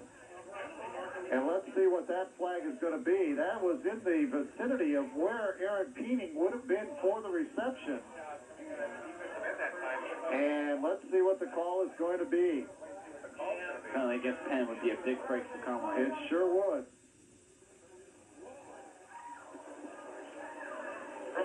And he's asked, the referee is asking the back judge, Tim Heath, it is an interference call. Big break for the Greyhounds. A big break for Carmel as they get an interference call that'll give them a first down at the Penn 34-yard line. 1st and 10 for the Greyhounds at the Penn 34. 4:22 left in the ballgame. The Penn fans don't like it.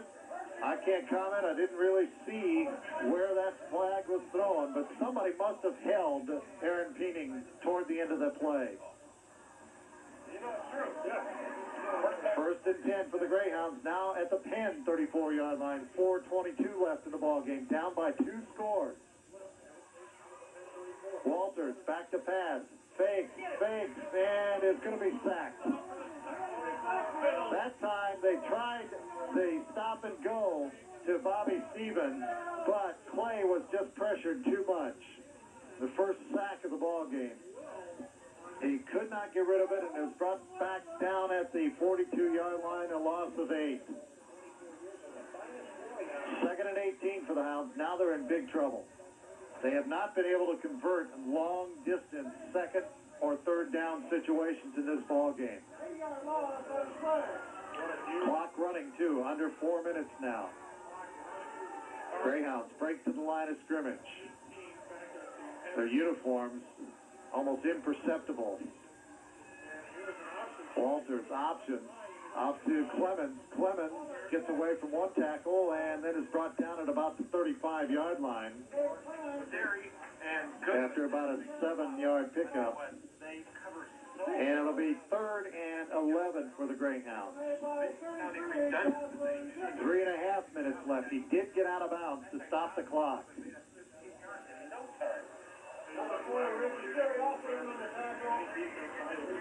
So 3rd and long for the Hounds. They've got to go to about the 24. They're out at the 36. So 3rd and at least 12 for the Greyhounds. Shotgun formation. Walters barks the signal. Back to pass. Looks, has the time, and the ball slips out of his hands. Incomplete. He was looking out to Clark on the left side, but the ball slipped out of his hands. And it'll be 4th and the ball game for the Greyhounds now. I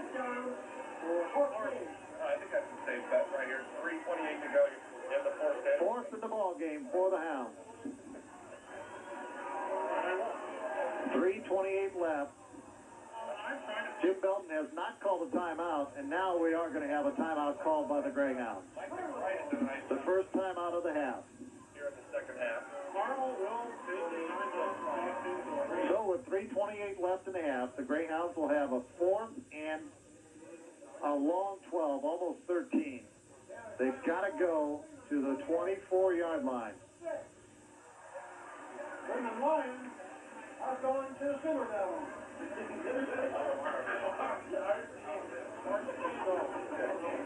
Oh, it's going to the RCA. Hey, Mike. 3 minutes, 28 seconds left in the season, basically, for the Carmel Greyhounds. They've got to at least pick up a first down. I think that's the primary goal on this pass play that's going to be coming up, is to pick up a first down. Penn has been blitzing. It'll be interesting to see if they do blitz on this particular play.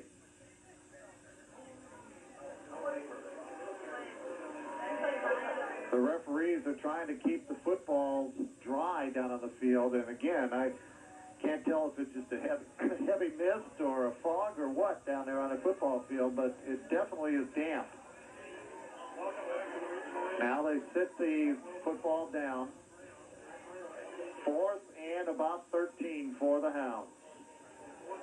Here's the season. 3 wide receivers come to the right side. Stevens, the lone wide receiver, left. Back to pass. Play slipped, going to be sacked. He slipped as he went back to pass. He could not keep his footing. Penn did blitz. They sent 4 people. The Greyhounds offensive line could not keep him out. And that probably is the ball game and the season for the Greyhounds. There's another, the mud definitely a factor there as Clay tried to plant his back foot and could not. just another example of the field conditions during the game, and Clay could not keep his balance there, and he just went down. So Penn takes over with 3:14 remaining to be played in the ball game. 1st and 10 at their own 46-yard line. It looks like it's going to be Penn against either Evansville North or Ben Davis next Saturday night in the Dome. Handoff inside comes to the first man. That's Jordan. And no gain on the play. It'll be 2nd and 10, but the clock running. Greyhounds have 2 timeouts that they could use to stop. 2 minutes, 35 seconds left. They'll probably take a timeout. If they hold Penn on this play here, they'll probably take a timeout to stop the clock. And that semi-state traveling dilemma, I hate to call it a jinx, but it really is. And Geisman's going to call timeout now, just before the clock runs out. He tried to call timeout just before the 25-second clock expired, and he did. So that is the second timeout for the Kingsmen in the half. They have 1 left. 2nd and 10 for the Kingsmen. The distance really irrelevant right now. It all comes down to the clock. 2 minutes, 10 seconds left. Greyhounds down by 2 big scores.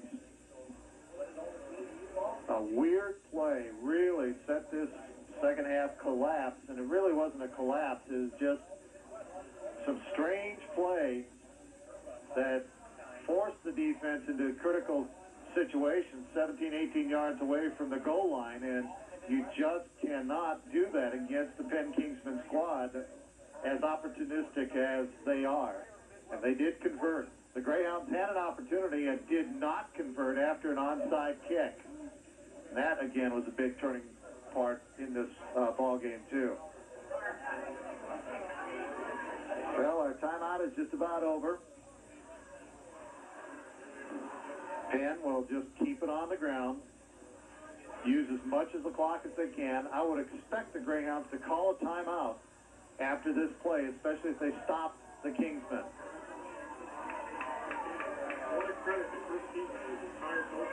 Matt Geisman, the quarterback. Straight handoff to Moore. And Jordan, rather. And he gets out to the midfield stripe, and timeout is called. So about a 4, maybe a 3-yard pickup. Straight out to the midfield stripe, and it'll be 3rd and a long 6 for the Kingsmen. The Greyhounds call their second timeout. So if they stop a running play again, they can call their final timeout and force Penn to punt it with about a minute and a half remaining in the ball game. With 2:03 left on the clock, down by 2 scores. The Greyhound season is coming closer and closer to the end. And what a season it's been. And Greyhounds don't have much to be disappointed about, as it just has been a great season. Second year in a row they've gotten to the semi-state level. And unfortunately, it looks like the second year in a row they're going to go home unfulfilled, as they really, really wanted to get to the Dome, especially after last year and the loss in Castle. All right, 3rd and a long 6 for the Kingsmen. Geisman's going to roll to the left. He's got some room, and Ben Falk fights off a block. The ball is down at about the 49-yard line. The clock continues to run, and Carmel's not going to call timeout unless I have miscounted the timeout.